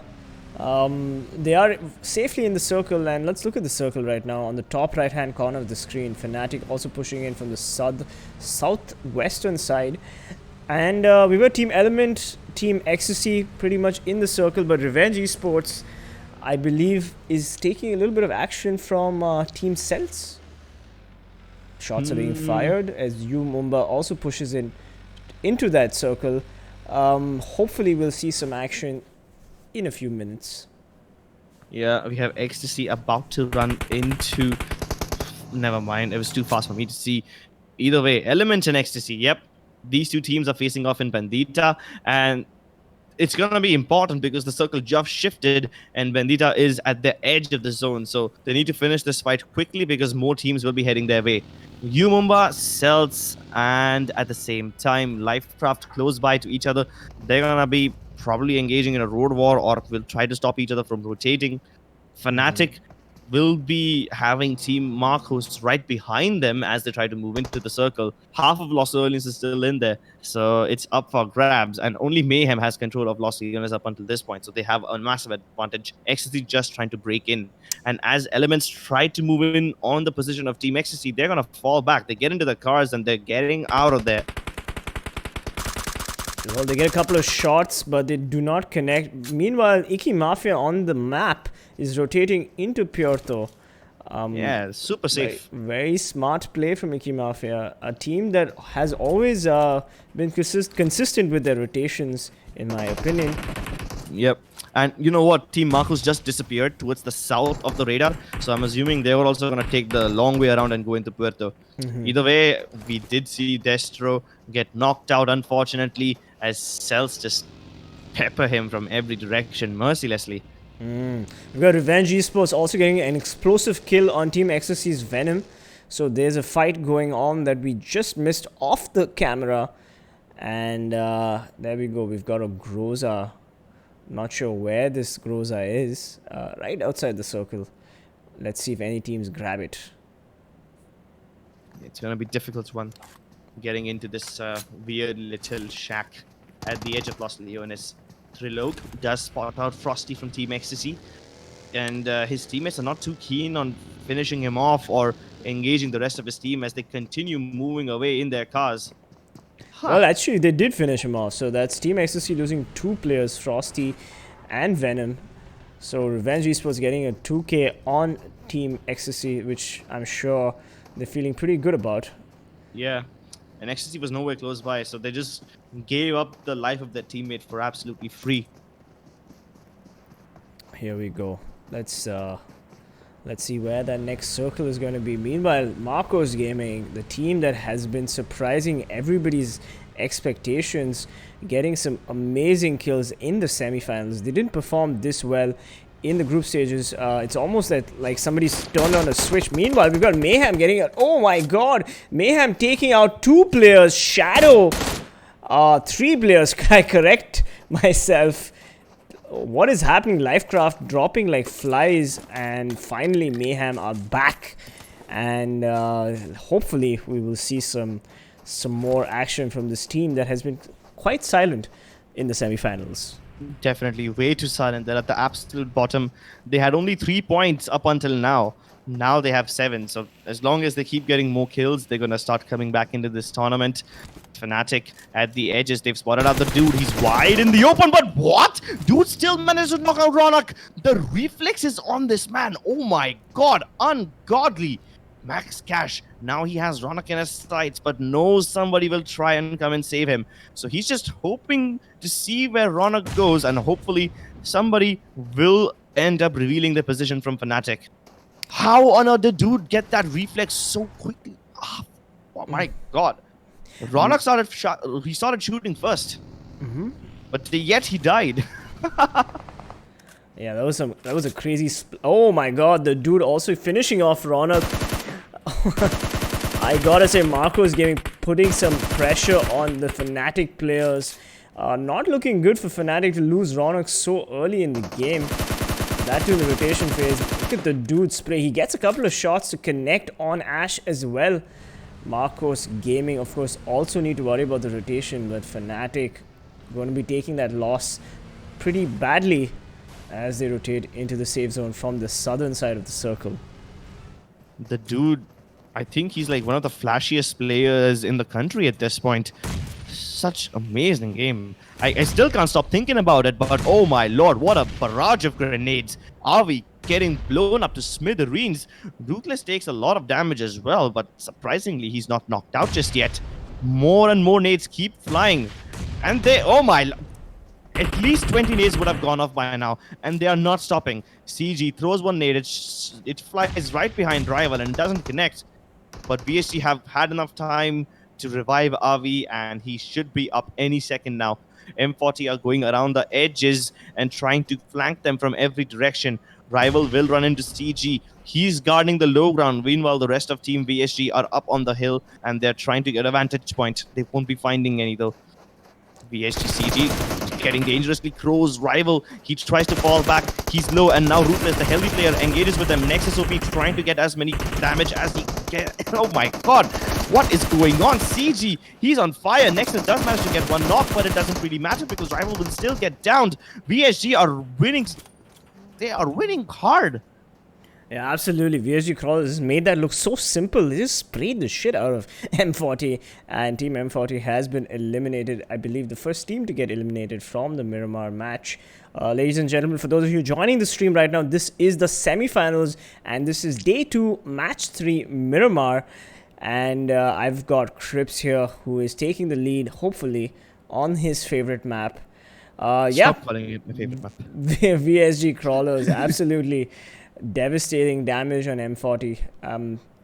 We're finally seeing some action. Yeah, and the action will continue as the circle shrinks further. For now, we have Team Revenge and the absolute center, Team Ecstasy, also close by. Not in the smack center, but like they have the crossing.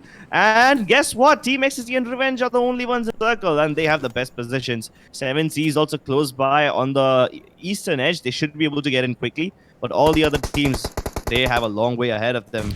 Aim Zeus, wow, Coal-based Cloney out of the game, and Lifecraft will be knocked out. He's like, here, catch this. And Clowny caught it, in fact, right in the face. What a beautiful nade right there. And now we've got TeamElves, Umumba, and a lone Navjot hiding out in that shack. Not telegraphing his position because he wants to stay as silent as possible. Meanwhile, Revenge Esports, Akshay getting a knock on Fnatic's Ash. Fnatic. Oh my god. They are definitely in a lot of trouble. Ash doesn't even have anyone close to him to revive him. And yeah, he's gonna get finished off. Raid. Look at how spread out Team Revenge are. They have 2 players on one ridge, the 2 players on the other side of the road. And they're just keeping tabs on everyone who's trying to move into this area. Cells hop into their cars and they're now moving out. Navjot, though, he doesn't have a vehicle, does he? No, he doesn't, and I'm not sure where the rest of Mayhem is. They're right around him. Well, let's look at the circle as Marcos Gaming pushing in from the south, Icky Mafia from the southeast, and Team ELMT Esports pushing in from the north, along with VSGCrawlers and Team Ecstasy on the northeast. All these teams are slowly making their way into this tight circle. There will be a lot of ridges for sure, but for teams like AIM Gaming and Team ELMT, it is a lot of open space that they'll have to navigate. Yeah, AIM Game may actually be safe.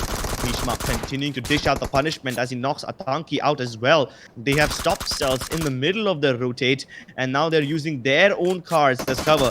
MJ tries to engage. He finally does get the knock onto Bhishma, but Akshay is the one who helped him out. Akshay might as well have knocked him out, but can he steal the kill away? I don't really think so. At the same time, Goldblade is trying to finish off the 2 players of Mayhem. They're taking way too many fights, and this is not gonna end up well for them. They've already lost 2 players, Bhishma. Even Kiki gets downed, and he was downed by, what, Cells? Meanwhile, Fnatic are trying to third-party in on this? What? What is going on? Alright, and Rocky blows up his own teammate Zeus in AIM Gaming in the meanwhile. Let's see what Goldblade does here. Goldblade's going for his teammate Kiki. Shadow is back, and it looks like Mayhem is going to want to finish this fight with Umumba. Team ELMT also blowing up himself, but Fnatic OS finally getting the kill on team. The kill fleet is just going crazy. We're missing a lot of fights, unfortunately, on the screen right now. But we still have Mayhem, of course, right here, trying to get a knock and a kill on the team Umumba. Cloak is going for the flank. He knows the positions of the 2 Cells players, and the only way to deal with them is to go around them from the high ground. Team Power. They have 1 man left. Sahil throws a lucky nade. Does it connect, though? I don't think it will. It was too far away. Either way, they have a good compound for themselves, and they hope to defend it. Sahil gets sprayed down from the other direction, realizes that the door is not the best place for him to be in. Even a Molotov comes in, so he's not going to be able to peek from there again. Now, he knows the VSGCrawlers are somewhere around this compound, but he just spotted Avi. Now, he has no idea how many more teammates are along with Avi, so he's going to have to be super careful about the rest of VSGCrawlers. Let's look at the circle right now. We've got Revenge Esports slowly making their way in along with 7Seas Esports. And there we go. Marcos Gaming finally getting a second knock on a Fnatic player. Always has been knocked down as well. This is not looking good for the team Fnatic as they have lost. They've taken too many losses. Here we go. VSGCrawler with the nade. Not sure what they're trying to do here. Are they going to take the push? A lot of teams with only two players alive, but there are plenty of teams with everyone alive as well. Revenge, VSG, Elements, Marcos, all of them are going to be at an advantage. VSG trying to take the fight with Team Ecstasy, who already are down 2 players. VSGCrawlers have a man advantage over here, but they're not letting them push. They put down the Molotov so that they can stop them from coming inside the house, and hopefully that should buy Unreal enough time to go out of the house and take position elsewhere. But as soon as Unreal steps out, he's getting attacked by one more team, and this is a problem. Finally, Unreal does get the knock onto CG from VSGCrawlers, but the kill feed is popping up. Sahil 2K trying to hold them down. They're using the wall as cover, but Avi, he's already up on the top floor. He won't be able to do anything from here. Sahil gets into the middle ground, and he's trying to jump around using the AK unscoped as a weapon, and he will be able to do it. What? Woo! Team Ecstasy pull off a 2 versus 4 clutch against VSGCrawlers. This is brilliant. Amazing play from Team Ecstasy. What a 2v4 right there. We have so many knocks in play zone. Revenge Esports finally finding ELMT Esports, and the fight is on. Fnatic meanwhile eliminated. Unfortunate for them as Raid keeps spraying down Team ELMT. They're doing some decent damage. Are they in the circle? That's the only thing that matters. If Elements are in the circle, then they have not worried about. Revenge certainly are in the circle, but they have a lone member of Team 13 close to them. That's gonna be one man from Team Mayhem. Celts is also heading down their way, and Celts will be eliminated by Team Elements. Of course they will be. Element had line of sight over Celts more than they had over Marcos or Revenge. So this is great. This is brilliant. Revenge can continue holding down the fort over here. Meanwhile, 7C's engaged with the Marcos. Dude has been downed, and Max Cash tries to fight Iki Mafia. That's a 3-way battle on its own on the other side. And Mayhem's Cloak is the lone warrior here as Revenge Esports is going to want to fight. Oh no, the circle has gone to the northern side of the map, and we've got Team Elements who have the circle, but they are caught out in the open. And if Revenge Esports, yep, they're doing a lot of damage to them. They're not going to let them rotate just yet. Revenge still has all their vehicles with them. Pain from Iki Mafia. He's hiding inside the blue zone and he's healing up. Finally, he starts to fight, and Iki Mafia gonna be knocked out. We have Team Power Zoom Boom. Somehow manages to sneak into the circle, but he needs to stay alive for now. Revenge, they are getting into their cars. They're starting to make the move. Hopefully, they should be able to set up compounds. Meanwhile, 7C's is keeping Team Marcos engaged. Revenge is going to use this time. And even Elements, they're taking the safer way around. They're going all the way from the right-hand side, and they'll run into Team Ecstasy in the process. Let's see what 7Seas Esports here does. Yep, they're taking their vehicles and they're going for a push. Looks like they're going to take Revenge Esports. Meanwhile, ELMT Esports and Team Ecstasy are trading, but 7Seas Esports goes for the push and Revenge Esports, and it does not work out for them. They take heavy losses as Akshay on fire. Not only Akshay, but Trilok, the Raid, all the Revenge Esports players getting knocks on multiple teams, including Marcos Gaming. Sahil 2K, he has done a lot of good things for his team in the past, and he's been carrying them as well. But while I say that his teammates are getting peppered, Mayhem, they managed to get 2 kills, and finally they finish off Team Elements entirely. Team Mayhem and Team Ecstasy combine their forces to knock out Elements out of the picture. Meanwhile, Han Singh, he does manage to get 1 knock onto Trilok, and Akshay trades him right back in the favor. Yep, it's up to Pansing. Oh, but Pansing gets caught out a little bit, takes a chunk from Sonic, and he's trying to get an angle on these players. But the blue is here, and Marcos Gaming need to push. They find Raid out in the open, they finish him off, and yep, never mind. They also get the thirst, but Sonic also gets traded by Marcos Gaming. Team Ecstasy going in for the third party on Marcos Gaming. Just Sahil, beautiful gameplay, just taking out as many people as he can, making it difficult for Marcos to rotate. Revenge Esports throwing nades left, right, and center at Marcos Gaming. They get the spray, but Sonic finally gets the thirst on Pansing, and Marcos Gaming eliminated. Unfortunate for them. They could not get the rotation that they were looking for. Well, here we are. Final circle. 8 people alive, 5 teams. We have 1 from Mayhem, 1 from 7 Seas, 1 from Full Power. Cloak using the little broken car as cover. I'm not even sure if that's a car. That's a rock over there. Never mind, my bad. Zoom Boom. He's on the low ground, which means he has ridges for cover and plenty of room to work with as well. Final boss out in the open, but nobody has spotted him just yet, and he has a clear line of sight onto the players of Team Revenge. But keep in mind, Revenge have all 3 players alive. That's going to be difficult, and they find him. Yeah, even, I had a feeling. Mayhem is going to be out. Yeah, 7 Seas teams already knocked. 7 Seas Esports player. I didn't expect him to survive too long, but Sahil, oh, look at that spray down with the 6x, I believe. The man has a lot of skill as Sonic also tries to get in the fight with Team Ecstasy.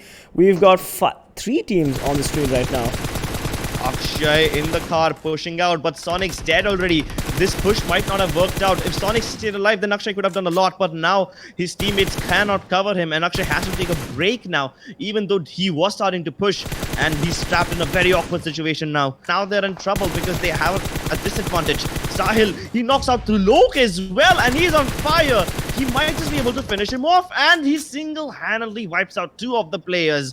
Now, Revenge in a very awkward spot. How on earth are they ever going to deal with this? Amazing gameplay from Sahil with an M4 and 6x spray down on those players. I mean, he's really been putting the pressure on Revenge Esports. Oh, that nade!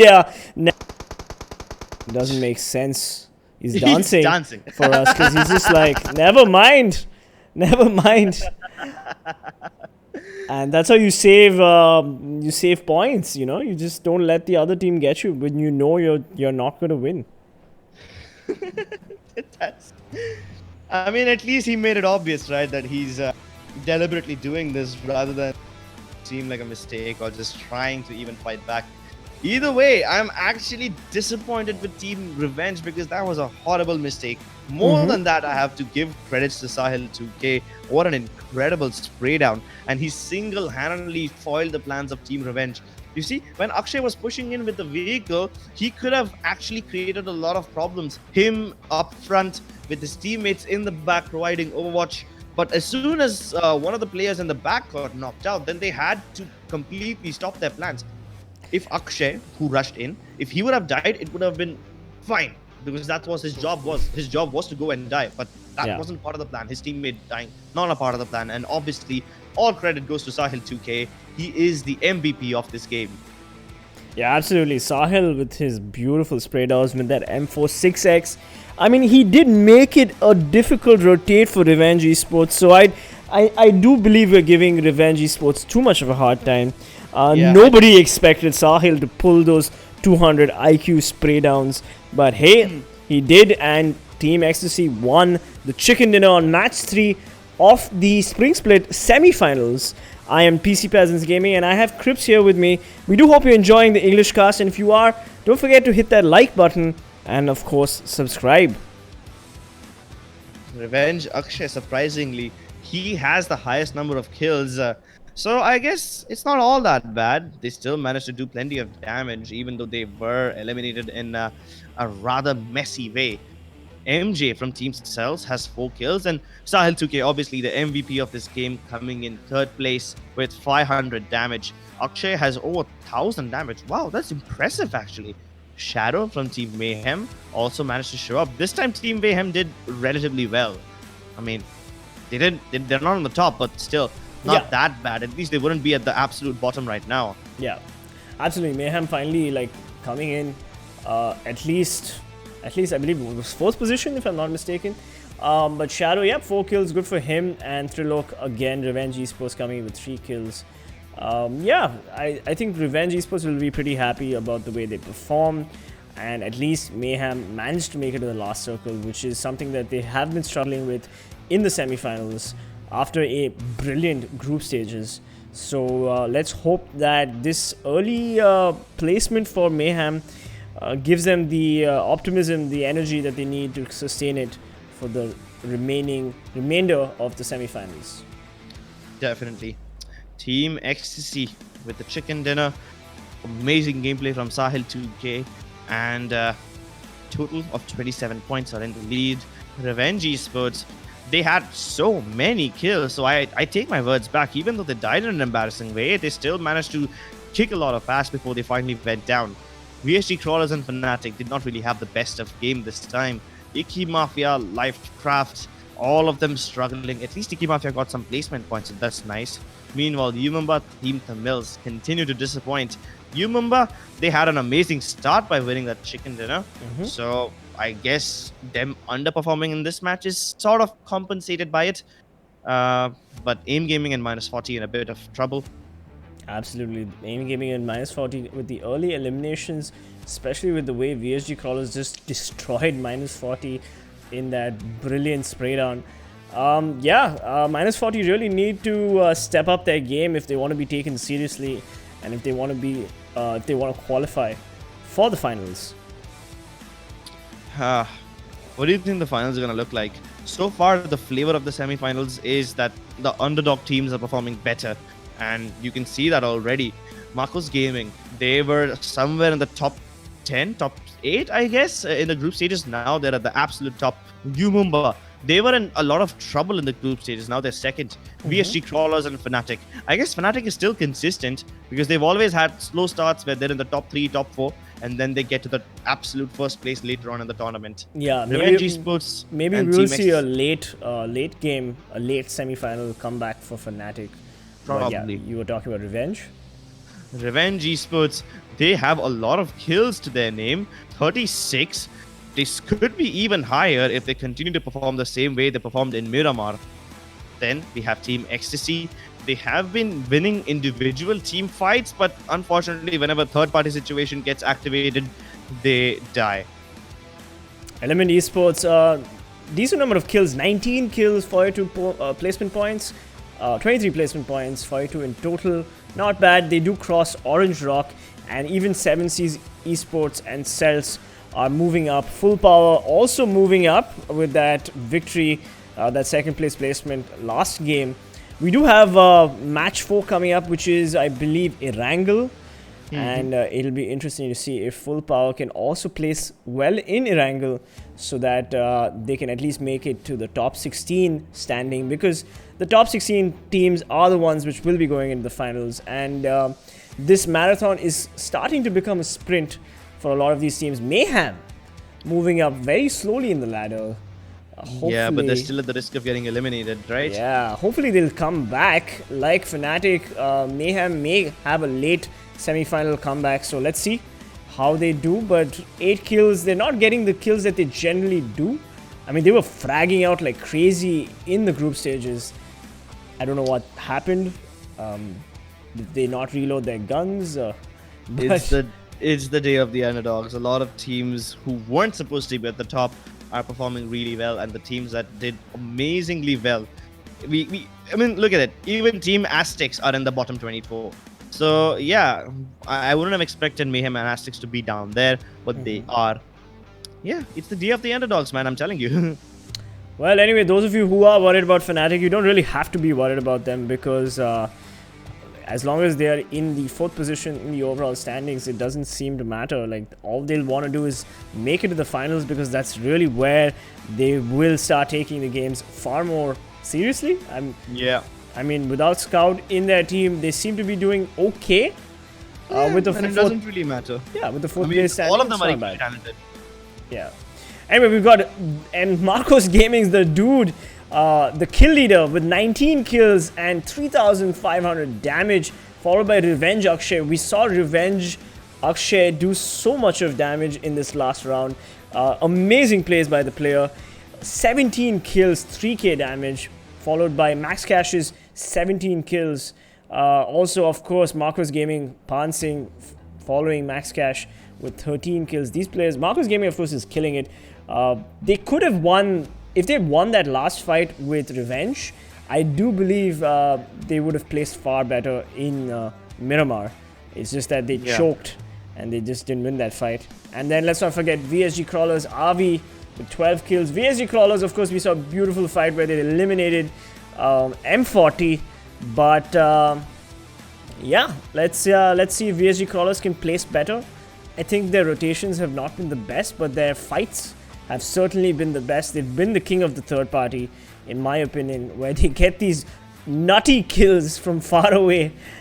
I mean, they're just kill stealing all the time. Yeah, definitely. And it's just so amazing to watch, right? Because you're letting all the other teams do the hard work, steal them away. That's what PUBG is all about. You can either commit to the fight, entertain us all, or you can entertain yourself by stealing those points away. Either way, I hope you guys are having fun. This is the English desk. On screen are two lovely gentlemen called Krat and Kateen. I need to figure out where he got those glasses from, because I need them as well. Either way, any closing words for this map as we jump into the short break between this and Erangel? No, I don't think so. I think Erangel is where all the good teams will start performing the way they generally do. And it is the last match for the day. Thank you so much for watching. We will be back with Erangel.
Alright, ladies and gentlemen, welcome back. This is Uncle PC Peasants Gaming, and I have Crips.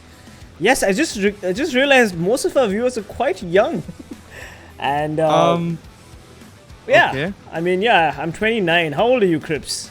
I'm 22. Oh, But you're also that a doesn't baby. You're such a cute baby. Anyway, never mind. Let's go back to behavior like it's behavior like that's why people call you an uncle. I don't Let's- think you're old enough to be an uncle. It's okay. I'm an uncle, alright? I've accepted it.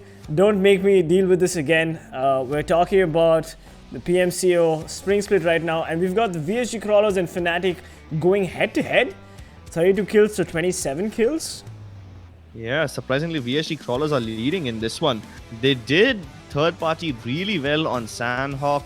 In Miramar, they struggled a bit, but it's still fine. They somehow ended up in the middle and got a decent amount of placement and kill points.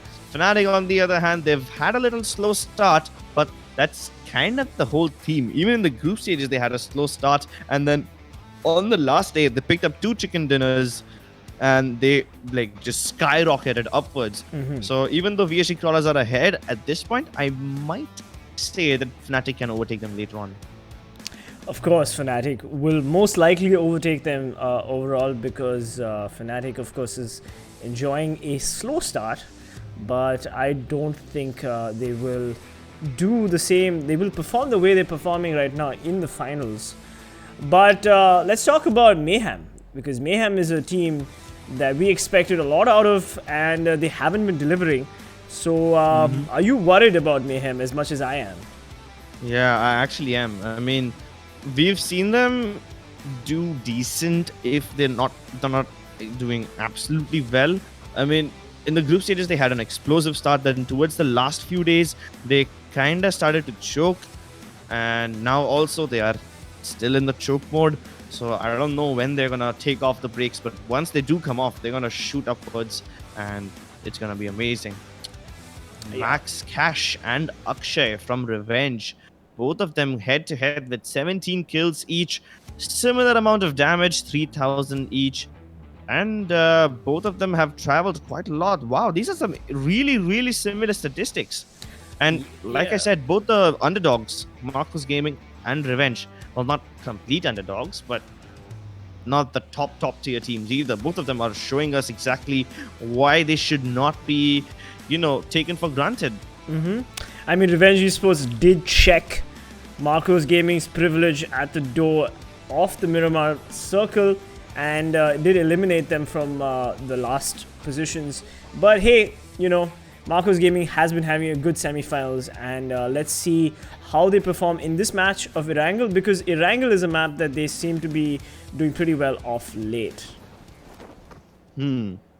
Well, Cells this time, they're going for the cars, something that Fnatic usually do first, and also they've taken control of Milta. Oh yeah, actually this is a pretty amazing strategy. You see, Milta and Farm don't really have a lot of cars around them. The petrol pump and the bridges, they have a lot of cars, so they're just collecting all of them so that they have them available close by later on. Sure, and we've got the circle Yeah. on the screen right now, and it seems to be a pretty decent central circle. Nobody has to worry about too much of bridge camping. All these teams are largely in the circle, except for Team Ecstasy, who is in Lippy. They always drop at Lipovka. So yeah, I'm so sorry, I did not see full power in Novo. My bad. That's going to be quite a rotation for them. But yeah, this is a good circle. Marcos Gaming right at the center of the circle, so they're going to be feeling pretty happy about that. What do you think is going to happen, Crips? Well, I think Team M40 and Fnatic might fight really, really quickly, because as always, Fnatic likes spreading out, and this time M40 are also close by. They don't usually drop near Fnatic, which is rare. Mayhem as always in Chinky. Yubumba as always spreading out in Katka. Revenge, on the other hand, are driving down to, I believe, Primorsk. I don't think they have the time for this, but they're still doing it. And Akshay is still in the sky. Yep, they are indeed going for the long rotation out of the circle and then back inside. And I guess Akshay is just looking for a vehicle to find on the road, but there are none over here. There's one little bike, I believe. Yeah, there is a bike right there. He's gonna get that. But this is dangerously close to the Fnatic drop locations. But Akshay managed to get on the bike, and as I said correctly, Ash is not too far away from that location. And now we're looking at, I believe, Yasnia Yasnia. with Lifecraft and Nikki Mafia. This is just like a rinse and repeat of the previous game. They were in the same towns, exact same drop locations. Did they start fighting last time, or did they just? I don't think they did. I think they just pretty much like looted quietly. Maybe they have a gentleman's agreement. But hey, we've got Ronak pushing up on Elements. Gubber. Oh, and Gubber gets a couple of shots on Ronak. It is a 1v1 between these two players. Let's see which player comes on top. Everybody, we're taking bets right now in the chat as Gubber gets ready with his nade. But oh, that nade. No. Oh, beautiful. Gubber gets the nade on Ronak. Ronak yet again getting knocked out early on. It's just not his day. And Gubber is going to go for the finish. Oh my god. Oh my god. He survived with like 2 HP remaining. Oh, never mind. Frost is nearby. And it's almost as though Gubber was mocking Ronak. Not going for the finish. You saw he was so lucky. He found a nade on the top of that 3-story building. He did not have it with him. He just found it after he fired at Ronak. Then he picked it up and he threw it. And somehow he survived Ronak's nade, even though Ronak's nade blew up first. And if that would have happened, Gubber would have died right then and there without getting a chance to ever throw his grenade. I mean, I gotta say, both nades were on point. It's just that Gubber's nade was perfect. It was like 100%. Ronak's was like 95%. I gotta say, that's just unfortunate for Ronak. And well, anyway, we've got Lifecraft on the screen right now, going with their looting business. This is a team that likes to loot carefully, but historically speaking, has not had the best rotations in Erangel. Yeah, that's why, right? I mean, they get busy looting too much.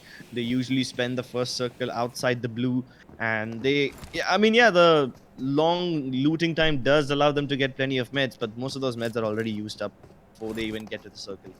Either way, so I had the privilege of visiting the Fnatic boot camp a few days ago, and I know how they review their demos and everything.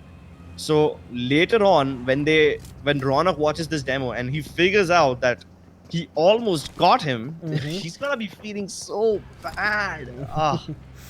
Yeah, anyway, we've got Team Ecstasy on the screen right now. Sahil, of course, in my opinion, the MVP of the last game with his beautiful M4 6x sprays.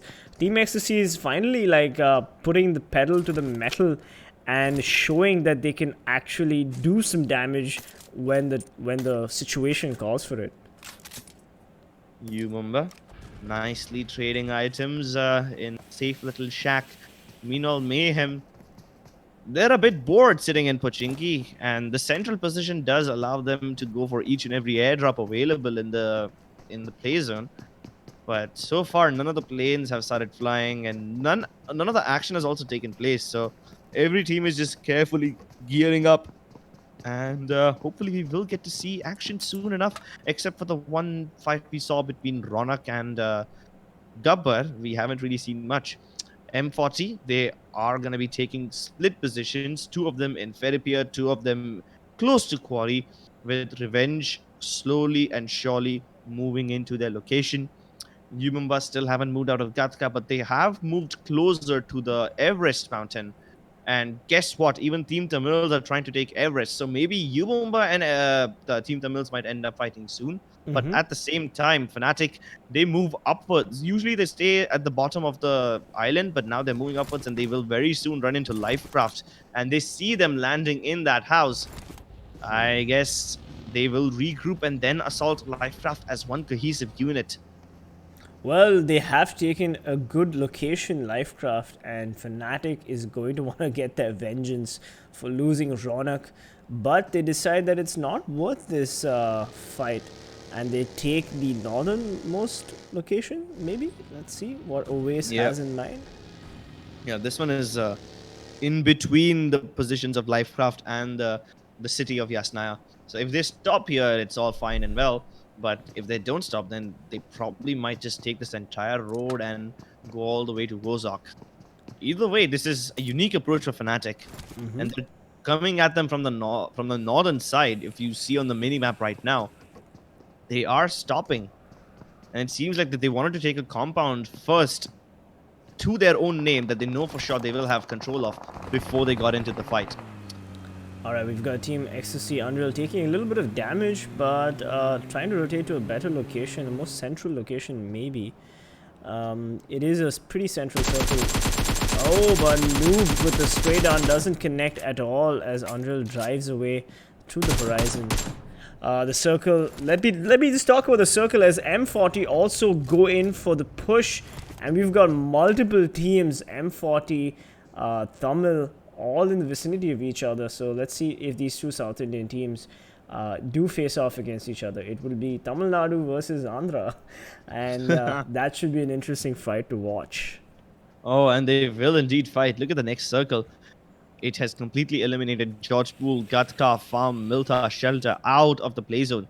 It's just Rozhok and a little bit of Pachinki left. Of course, School as well. Now we have Fnatic who are trying to move up and control that one little bridge between Yasnaya and the road to Suverni. Also at the same time, M40, we have, I'm going to have to squint my eyes a bit for this, Team Mayhem moving into the southern edges. Near Watertown, we have, I think, Team Marcos already on the north of Rozhok. They have taken a nice, quiet little compound. Ecstasy inside Rozhok. And this is interesting. Anyone who controls Rozhok should have a large area available to themselves. And they do not want to let go of it because it's such a great position. Meanwhile, any teams that do want to go northwards beyond that little river that divides the island into two, they're going to have to go either via Rozhok or they're going to have to go via Fnatic and the little bridge they control near the petrol pump. Yeah, absolutely. I'm also a little worried about Revenge Esports because there's a long rotation for them happening because they're coming from all the way Primorsk, I believe. And even Power, like I did see Kinzu at the edge of the Millie Island, didn't see him really do much. But hey, never mind, 7 Seas gets a knock on Marcos Gaming's passing, and Celsrock finally getting knocked on Villain. Finally, Team Cels. Oh my god, MJ getting a Mac-10 spray on Clowny, finishing him off. This is not looking good for Lifecraft as they get knocked left, right and center from Team Cels. MJ and Red pushing dangerously close to the two remaining Lifecraft players. And they're getting fired from someone else from behind. They are getting third-partied. 7 Seas. They are engaged in a battle with Marcos, and the 420 OP knocks down the dude. Pansing, he's trying to go around the other side and get to Surya and Max Cash. 720 OP throws in a nade. I think it's a bit too short, but it won't connect as expected. He will, though, have enough time to regroup with his teammates and revive Viru. Unfortunately. Does it land, though? Nope, it doesn't. Pansing just about getting to the dude. Oh, but they're not being allowed to go for the revive. Max Cash, it's up to him to give covering fire to his teammates as Final Boss has the overwatch on Marcos Gaming. It is 7 C's a 4v3 situation, and Marcos Gaming not wanting to get into this early fight but forced into it. Will have to think about rotating, but their car looks very damaged. Look at the circle. All the teams are centrally positioned in and around Rozhok, Watertown, and somewhere in School. Hardly anyone in Suverni. Aim Gaming completely at the edge, very close to shooting range, and they're safe. Marcos somehow managed to make their escape. Oh, they're gonna be super tanking their stars. But do they have enough meds? Yes, they do. Oh, no. Oh, they're heading straight into a trap, and they walk right into over. Max Cash somehow still manages to get the kill onto Goldblade, but Bhishma finishes them off. And this is such an unfortunate scenario for Marcos Gaming as they go out in the first place. Oh my god, how the victors have fallen. Marcos Gaming, the first team to get eliminated from Erangel. It looks like they're going to be thinking about going back to the... How do you say that? My words Drawing fail me. Drawing board, exactly. Oh my god, that's just unfortunate for them. But hey, 7 Seas Esports also has some amount of words are not coming to my mouth, Crips. I'm so upset to see Marcos Gaming get eliminated by like that. I had so many hopes for them, but hey, that's just PUBG Mobile. Or maybe you're just too distracted by your Valentine's plans. Maybe I am. Maybe. Either way, Ultron taking shots at Cells. They're trying to blow their cars up so that Cells can't escape. Too bad that they don't realize that Cells don't need to escape. They already have the best position in the play zone. Meanwhile, Ultron, he starts getting fired upon by VSGCrawlers. Frost is already down. How do they save themselves now? They have one of the best compounds actually. And VSGCrawlers are also safe, but do they push them? They have a knock, they have the opportunity to do so, but do VSGCrawlers want to take this risk? Believe cooking up a nade, and he predicts where rival will come. Does the nade connect? Yes, it does! 200 IQ predictions. Oh, that second nade also chunks rival as rival goes for cover. But Believe gets sprayed down with the 1 HP, manages to survive. Meanwhile, Nexus OP from M40 gets the knock and the kill on Shadow. It's up to Cloak and Believe from Team Mayhem to survive this fight on M40. I believe misfiring. It's up to Ruthless now to get the revive on rival. M40 still 3 players in the mix, and their 4th player doesn't. No, it's a bit too close by. But he does have the MK14, and on automatic fire, this can be a devastating weapon. But no, he starts getting fired upon by the backup people who are arriving, and Believe just jumps back into the house.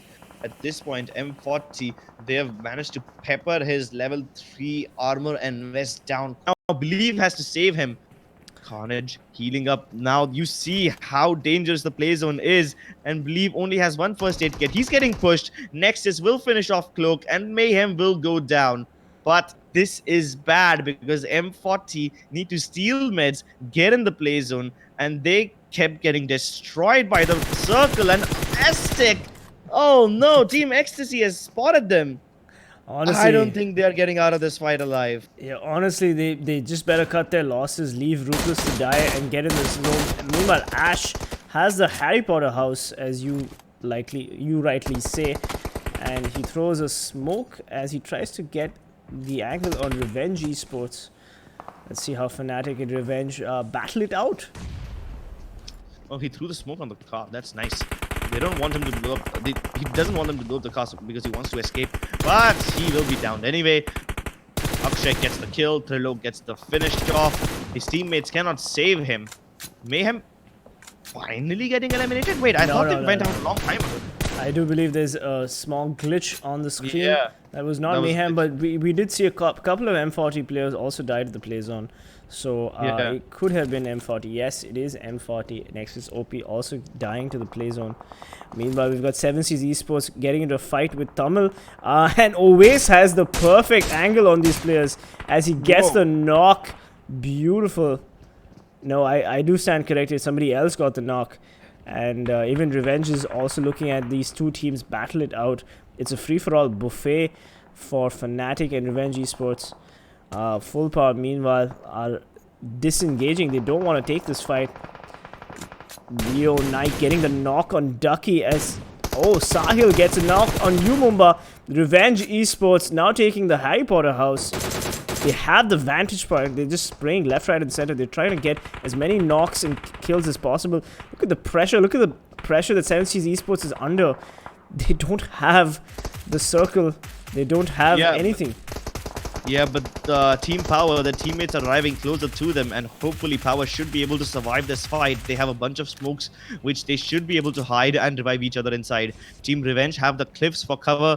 Team 7C trapped in that little shack with Trigger towards the tower. Power in the worst possible position, but so is Team Tamils, as both of them are out in the open. Team Ecstasy, though, they have a compound, and they want to steal it away from Umumba. They have plenty of players knocked on both the teams of Umumba and on Team Ecstasy. But while that happens, Revenge is trying to third party in on every fight. Sahil 2K once again stepping tall for his team, and he will eliminate Team Umumba out of the picture, and now they've taken control of the house. Team Ecstasy should be pretty safe. Revenge inside the Harry Potter house. They have Fnatic right next to them in that house as well, but Revenge down inside the cliffs as well is it's great because they have multiple positions at this point. Revenge are really spread out. 2-2 split might just work out for them as long as none of them gets knocked and they focus more on staying alive rather than getting the kills. Always finally wants to take matters into his own hands though. Meanwhile, Team Cells pushing and getting a nade on Manti OP's Team Tamil.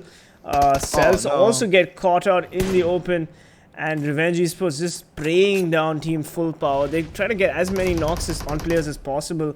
Akshay getting the kill on Power's Podo, and Team Cells finally eliminated by Team Tamil. Always hasn't found a lot of kills yet, but he will blow out the tires so that Team 7Cs can't get into the zone. Keep in mind that the circle does not really favor them, and there's a long way in. You see the southern edge of the circle is completely up for the taking. There's nobody over there, and Fnatic can gatekeep Iki Mafia, they can gatekeep AIM, they can gatekeep 7Cs, TeamTamilas, and even Full Power. Wow, Fnatic is in the perfect position, and so is Revenge Esports. So it's gonna be a competition for kills between these two teams. Meanwhile, I think Team Ecstasy has like the safest position in the entire circle. So Team Ecstasy might have a chance of surviving and taking the chicken dinner if they play things right. Revenge trying to take shots. They connect though. Zoom Boom has a smoke for cover, and they're trying to build a wall of smokes, but they don't have enough smokes to build a wall. It's just they're running into a wall of bullets here, and all of them are going down. Mugambo knocked. Multiple people of power are down for the count. Only Kinzu survives, and even he's gonna be taken out of the picture. 7Cs in the car come crashing into the compound. Now they have an advantage. Only Trilok and Raider here. No! That was a misnade. He has to jump out of the top floor, and he runs straight into the people of Team 7Cs, and they're upstairs. They don't even realize what's happening over here, and final boss is dishing out the punishment. Revenge, Sonic, he was on the other side of the ridge. He's desperately trying to keep his teammates alive. Trilok is trying to make his way out, but I don't think 7Cs will be letting him escape. Akshay trying to cover Trilok for as long as he can. It's not going to be possible. Luckily, Revenge have a car so that nobody from behind them can shoot them down. But Element, he's making things easy for Revenge as he gets one knock onto player of 7Cs. Oh Jesus, this is so chaotic. It's crazy. It really is crazy. We've got Manti OP, Carry OP trying to go for the push. We've got AIM Gaming also in the smoke. But what a push by 7Cs Esports. They really turned the tide for their teams right there. As Tamil Gaming, Team Tamil pushing forward. It's up to Carry if he can get the shots on Rocky. But no, Rocky gets the knock on Striker. Oh, sorry, always gets the knock on Striker. And what a beautiful play here. Raven, Carry OP pushing in forward, slow and steady. Team Tamil caught out in the open. It is up to Fnatic, Paritosh and Oves to see whether they will take out Team Tamil first or they will take out AIM Gaming. Never mind. Oves going for the knock on Mr. Spray as well. And Fnatic, look at that. Look at the amount of damage. It's up to Carry OP.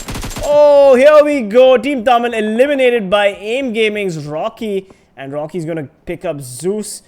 Meanwhile, Iki Mafia, Neo, Nike, and Mighty right close to Fnatic. We've got two teams in this location right here. Neo, Nike gets ready with the nade. And so does Oves. Yeah, surprisingly, AIM, he's got to be really happy right now because Fnatic is too busy dealing with the Iki Mafia.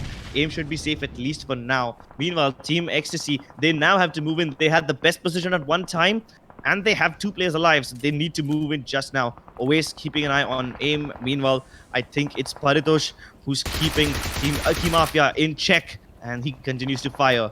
Fnatic in a tough spot, but they should be able to get out of this. There's not a lot of danger. 7Cs though, they're still in the best position in the entire circle, and 7Cs has 3 players alive, so they might just walk away with the entire thing unless Elements has something to say about it. Ooh, and 7Cs Esports now gets a kill and a thirst on Frosty OP. Revenge Esports is also eliminated. Fnatic taking out AIM's Zeus Team Ecstasy. eliminated even. Oh my god, Iki Mafia trying to heal up while Lifecraft also gets eliminated by VSGCrawlers. VSGCrawlers finding Team Element Esports, knocking Frost. Element Esports needs to figure out what they do here, what they have to do here, because they're kind of sandwiched between 7Seas Esports and VSGCrawlers. Iki Mafia. But they only need to focus on VSGCrawlers for now. You see, they have a little what even are those? The cliffs. They have the slope, and they won't be spotted by 7Seas. But VSGCrawlers needs to push into the bridge, so they need to gatekeep VSGCrawlers out. They can deal with 7Seas later. Fnatic Paritosh, he starts getting shot by 7Seas. Oh no, the problems just do not end for this man. Absolutely, Fnatic needs to worry about two teams right now. There's, of course, the lone aim Rocky in the far southern side of the circle, eastern side of the circle, but Rocky is going to probably bite the dust because of the play zone, and he's going into a heal off. Meanwhile, Iki Mafia are waiting for Fnatic to make a move here. Aim Gaming finally dying to Oasis. It is up to Fnatic and Iki Mafia on that compound. Whoever wins will have to rotate into the circle, the next circle. VSGCrawlers, meanwhile, southern side of the map. They have the best position right now, but when the play zone changes, yep, they do still have the circle. VSGCrawlers don't have to worry too much, but Fnatic going for the push on Iki Mafia. Always pushing forward. So is Paritosh. Paritosh gets thirsted from behind by Iki Mafia's Mighty, but Oasis gets what just happened? Neonike. Oh my god, Neonike gets the clutch on Fnatic. Iki Mafia is still pretty much in the game. Both players. 7Seas Esports spraying down VSGCrawlers from the Harry Potter tower. Let's see what they do here, because they do have to push into the circle. Hold on.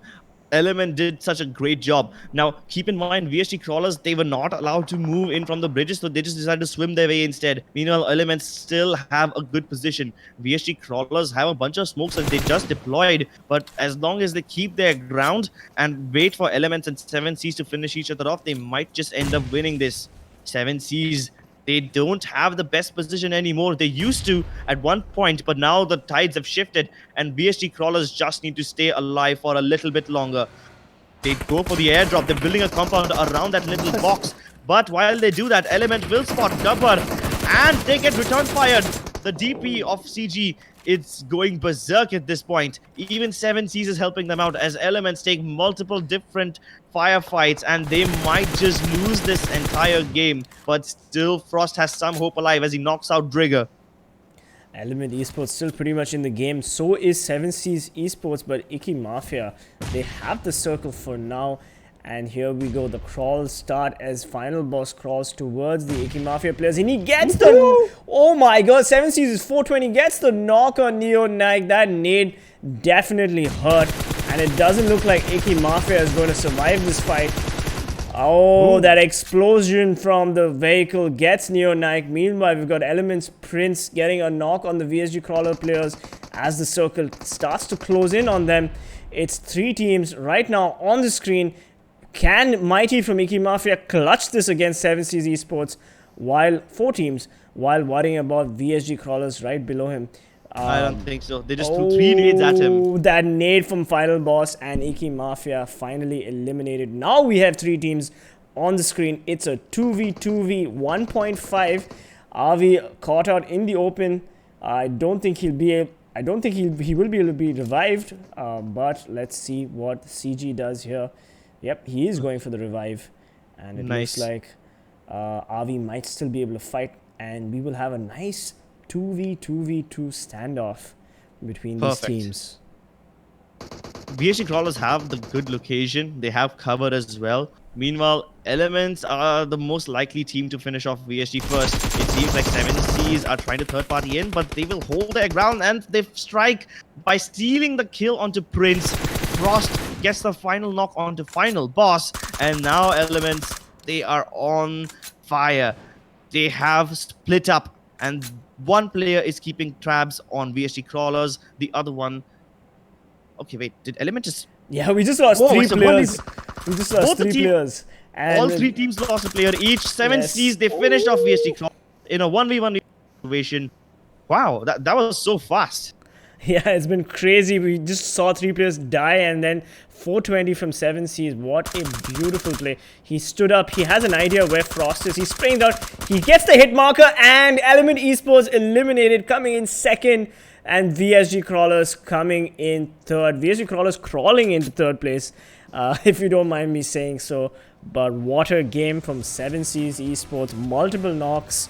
What a last stand from that team. Amazing performance from them. Definitely. I mean, 7Cs Esports had the best position in the entire game, and they were gatekeeping so many teams out of this fight. But the fact that they managed to survive in the end, even after they were pushed out of the Harry Potter house, that was brilliant. The way they kept the other teams in check is commendable. And even after losing their best position, they still managed to win. That's commendable. But VSGCrawlers, I have to give them credit. The decisions they made by, ballsily swimming down into the river instead of taking the bridge, it's just amazing. More than that, I have to, commend them for the fact that they were brave enough to send a player in the center of the road where there is no cover with a car so that he can build a compound for them. Yes, that player died, but he did the job, which allowed the rest of his team to survive. That's true. That's true. I did not realize that was actually what they were going for, and if that's exactly what they were doing, trying to build a fortress with the airdrop, then great. Yeah. That was a great strategy, and that's probably why VSGCrawlers came in third. And Icky Mafia, unfortunate for them, they've always been caught out in the open in Erangel.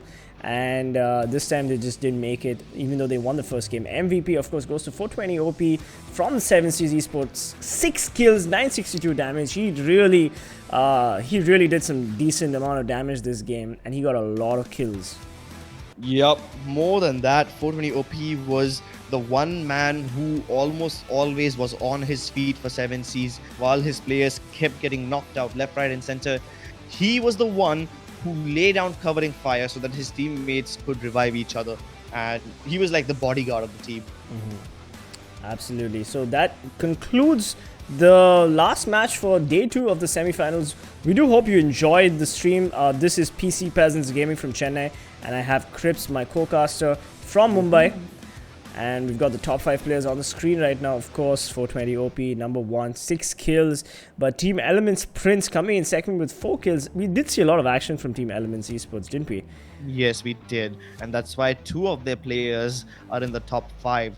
Prince with 4 kills, Frost with 3. Elements had to punch their way in. I'm going to be honest, they were in a horrendous position, but still they managed to survive for so long. And even if they went down early, it's fine because they took down many players with them. And I have a big shout out to Icky Mafia on that 2v2 situation with Fnatic against OAS and Paritosh. I'm sure they're going to be feeling pretty happy about themselves, pushing Fnatic to the 4th position place. Like Icky Mafia, I did not expect that. The kill feed was so quick that I actually thought Fnatic clinched that, but it was Neoneg coming in with the clutch. Yep, that's what happens. The whole game is so chaotic and everyone's confused all the time. These players, they must have adrenaline pumping 24/7. And 7Cs Esports, this is their first chicken dinner in a long time. They're gonna be really happy.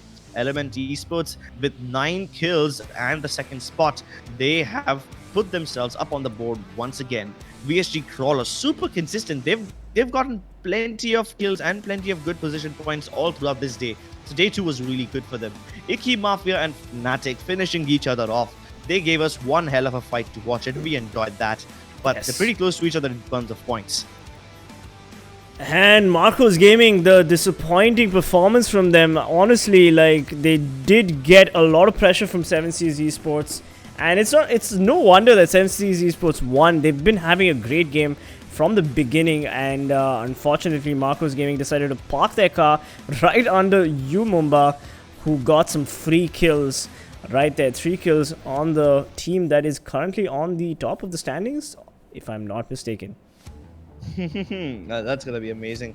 Somehow Lifecraft also did pretty well. Now they did scrape through into this tournament in the semi-final stage, and surprisingly they don't have to scrape through once again because they aren't in danger of getting eliminated anymore. So they have improved quite a lot. Even Mumbai has improved quite a lot. So I'm actually happy for these teams who struggle in the group stage but are thriving in the semis. Yes, they are, but let's see if Mayhem can actually mount the comeback. I mean, this is a team, a top-tier team right there. We've seen them perform in PMES, and I'm surprised they haven't so far in the semis. We've got Marcos Gaming coming in with 58 kills, still podium position, 130 points, but VSGCrawlers crossing UMExRxN, coming in second with 35 kills, 86 points, and UMExRxN coming in third. Fnatic, of course, fourth place, but hey, Fnatic is known to come back towards the end of the group stages, and they probably will with the end of the semis. 7Seas Esports, ELMT Esports, both these teams performing really well. They also got a chicken dinner under their belt, 7Seas Esports, so I'm sure they're feeling pretty happy about that. ELMT Esports with the second place finish in this game just overtook a lot of teams and came in 7th now, with Ecstasy still on the 8th spot. Megastars though, they dropped down a bit, and so did Team Insane because they did not play today and they were overtaken by the team I just mentioned. Iki Mafia, they got plenty of kills this time, and getting Fnatic out of the game, that's got to be commendable. So even though they're on the 11th place, they should be feeling pretty happy that they took down one of the strongest teams. Orange Rock, surprisingly, isn't in top 10. Maybe they will also have a late start. Iki Mafia did win the first Erangel map as well, so they had that going for them. But AIM Gaming and Lifecraft Esports also moving up on top. AIM Gaming with the 14 kills, so at least they're fragging out. And but that 16th position is not too far away, and all these teams between positions 17 and 24 really need to step up the game that they're bringing to the semifinals if they want to make it to the finals. Definitely. Team -40 and Aztecc. I expected better from both these, but surprisingly they haven't been performing to the level that we saw them perform in the group stage. Aztecc was absolutely dominant in group stage. They haven't shown up today, but I'm pretty sure that they will tomorrow. Alright, so that was the end of the semifinals of day 2 of the PMCO Spring Split. We do hope you enjoyed it, and we would also like to know what you guys think. Which teams you think will perform in the days to come. Crips, any predictions? I think Orange Rock will finally start to show up later on, and then after that I think TeamTamilas also will give us something nice to see. Meanwhile, Marcos Gaming, I'm assuming they're not gonna take their foot off the gas pedal. The dude and Akshay tied for the first place in 19 with 19 kills, and surprisingly both of them have similar amount of damage, like way too similar, so that's amazing. We have the 2 other players from Team Marcos, Max Cash with 17 and Pansing with 13, so that makes 3 of the Marcos Gaming players in top 5. I think they had all 4 of the players in top 10 at least. Avi still trailing behind with 12 kills. He didn't really get a lot of kills in this game, otherwise his stats would have been stronger. Yeah, indeed, his stats should have been stronger, but let's see how these players actually perform in the coming matches. We've had a very interesting day 2, and we did see some teams perform really well. Marcos Gaming, of course, had a good, strong start, but even in Sanhok, they were caught out by, I believe, Revenge Esports. No, in Miramar by Revenge Esports, and in Sanhok by AIM Gaming. So Marcos Gaming slowly their performance did decline in day 2. And this is something that they might want to talk about, might want to take it, go back to the drawing board and figure out where they're making mistakes, whether it's a rotation thing or whether it's just we're losing battles that they didn't have because of the zone. Let's see what they bring to the table and whether they can defend their first position.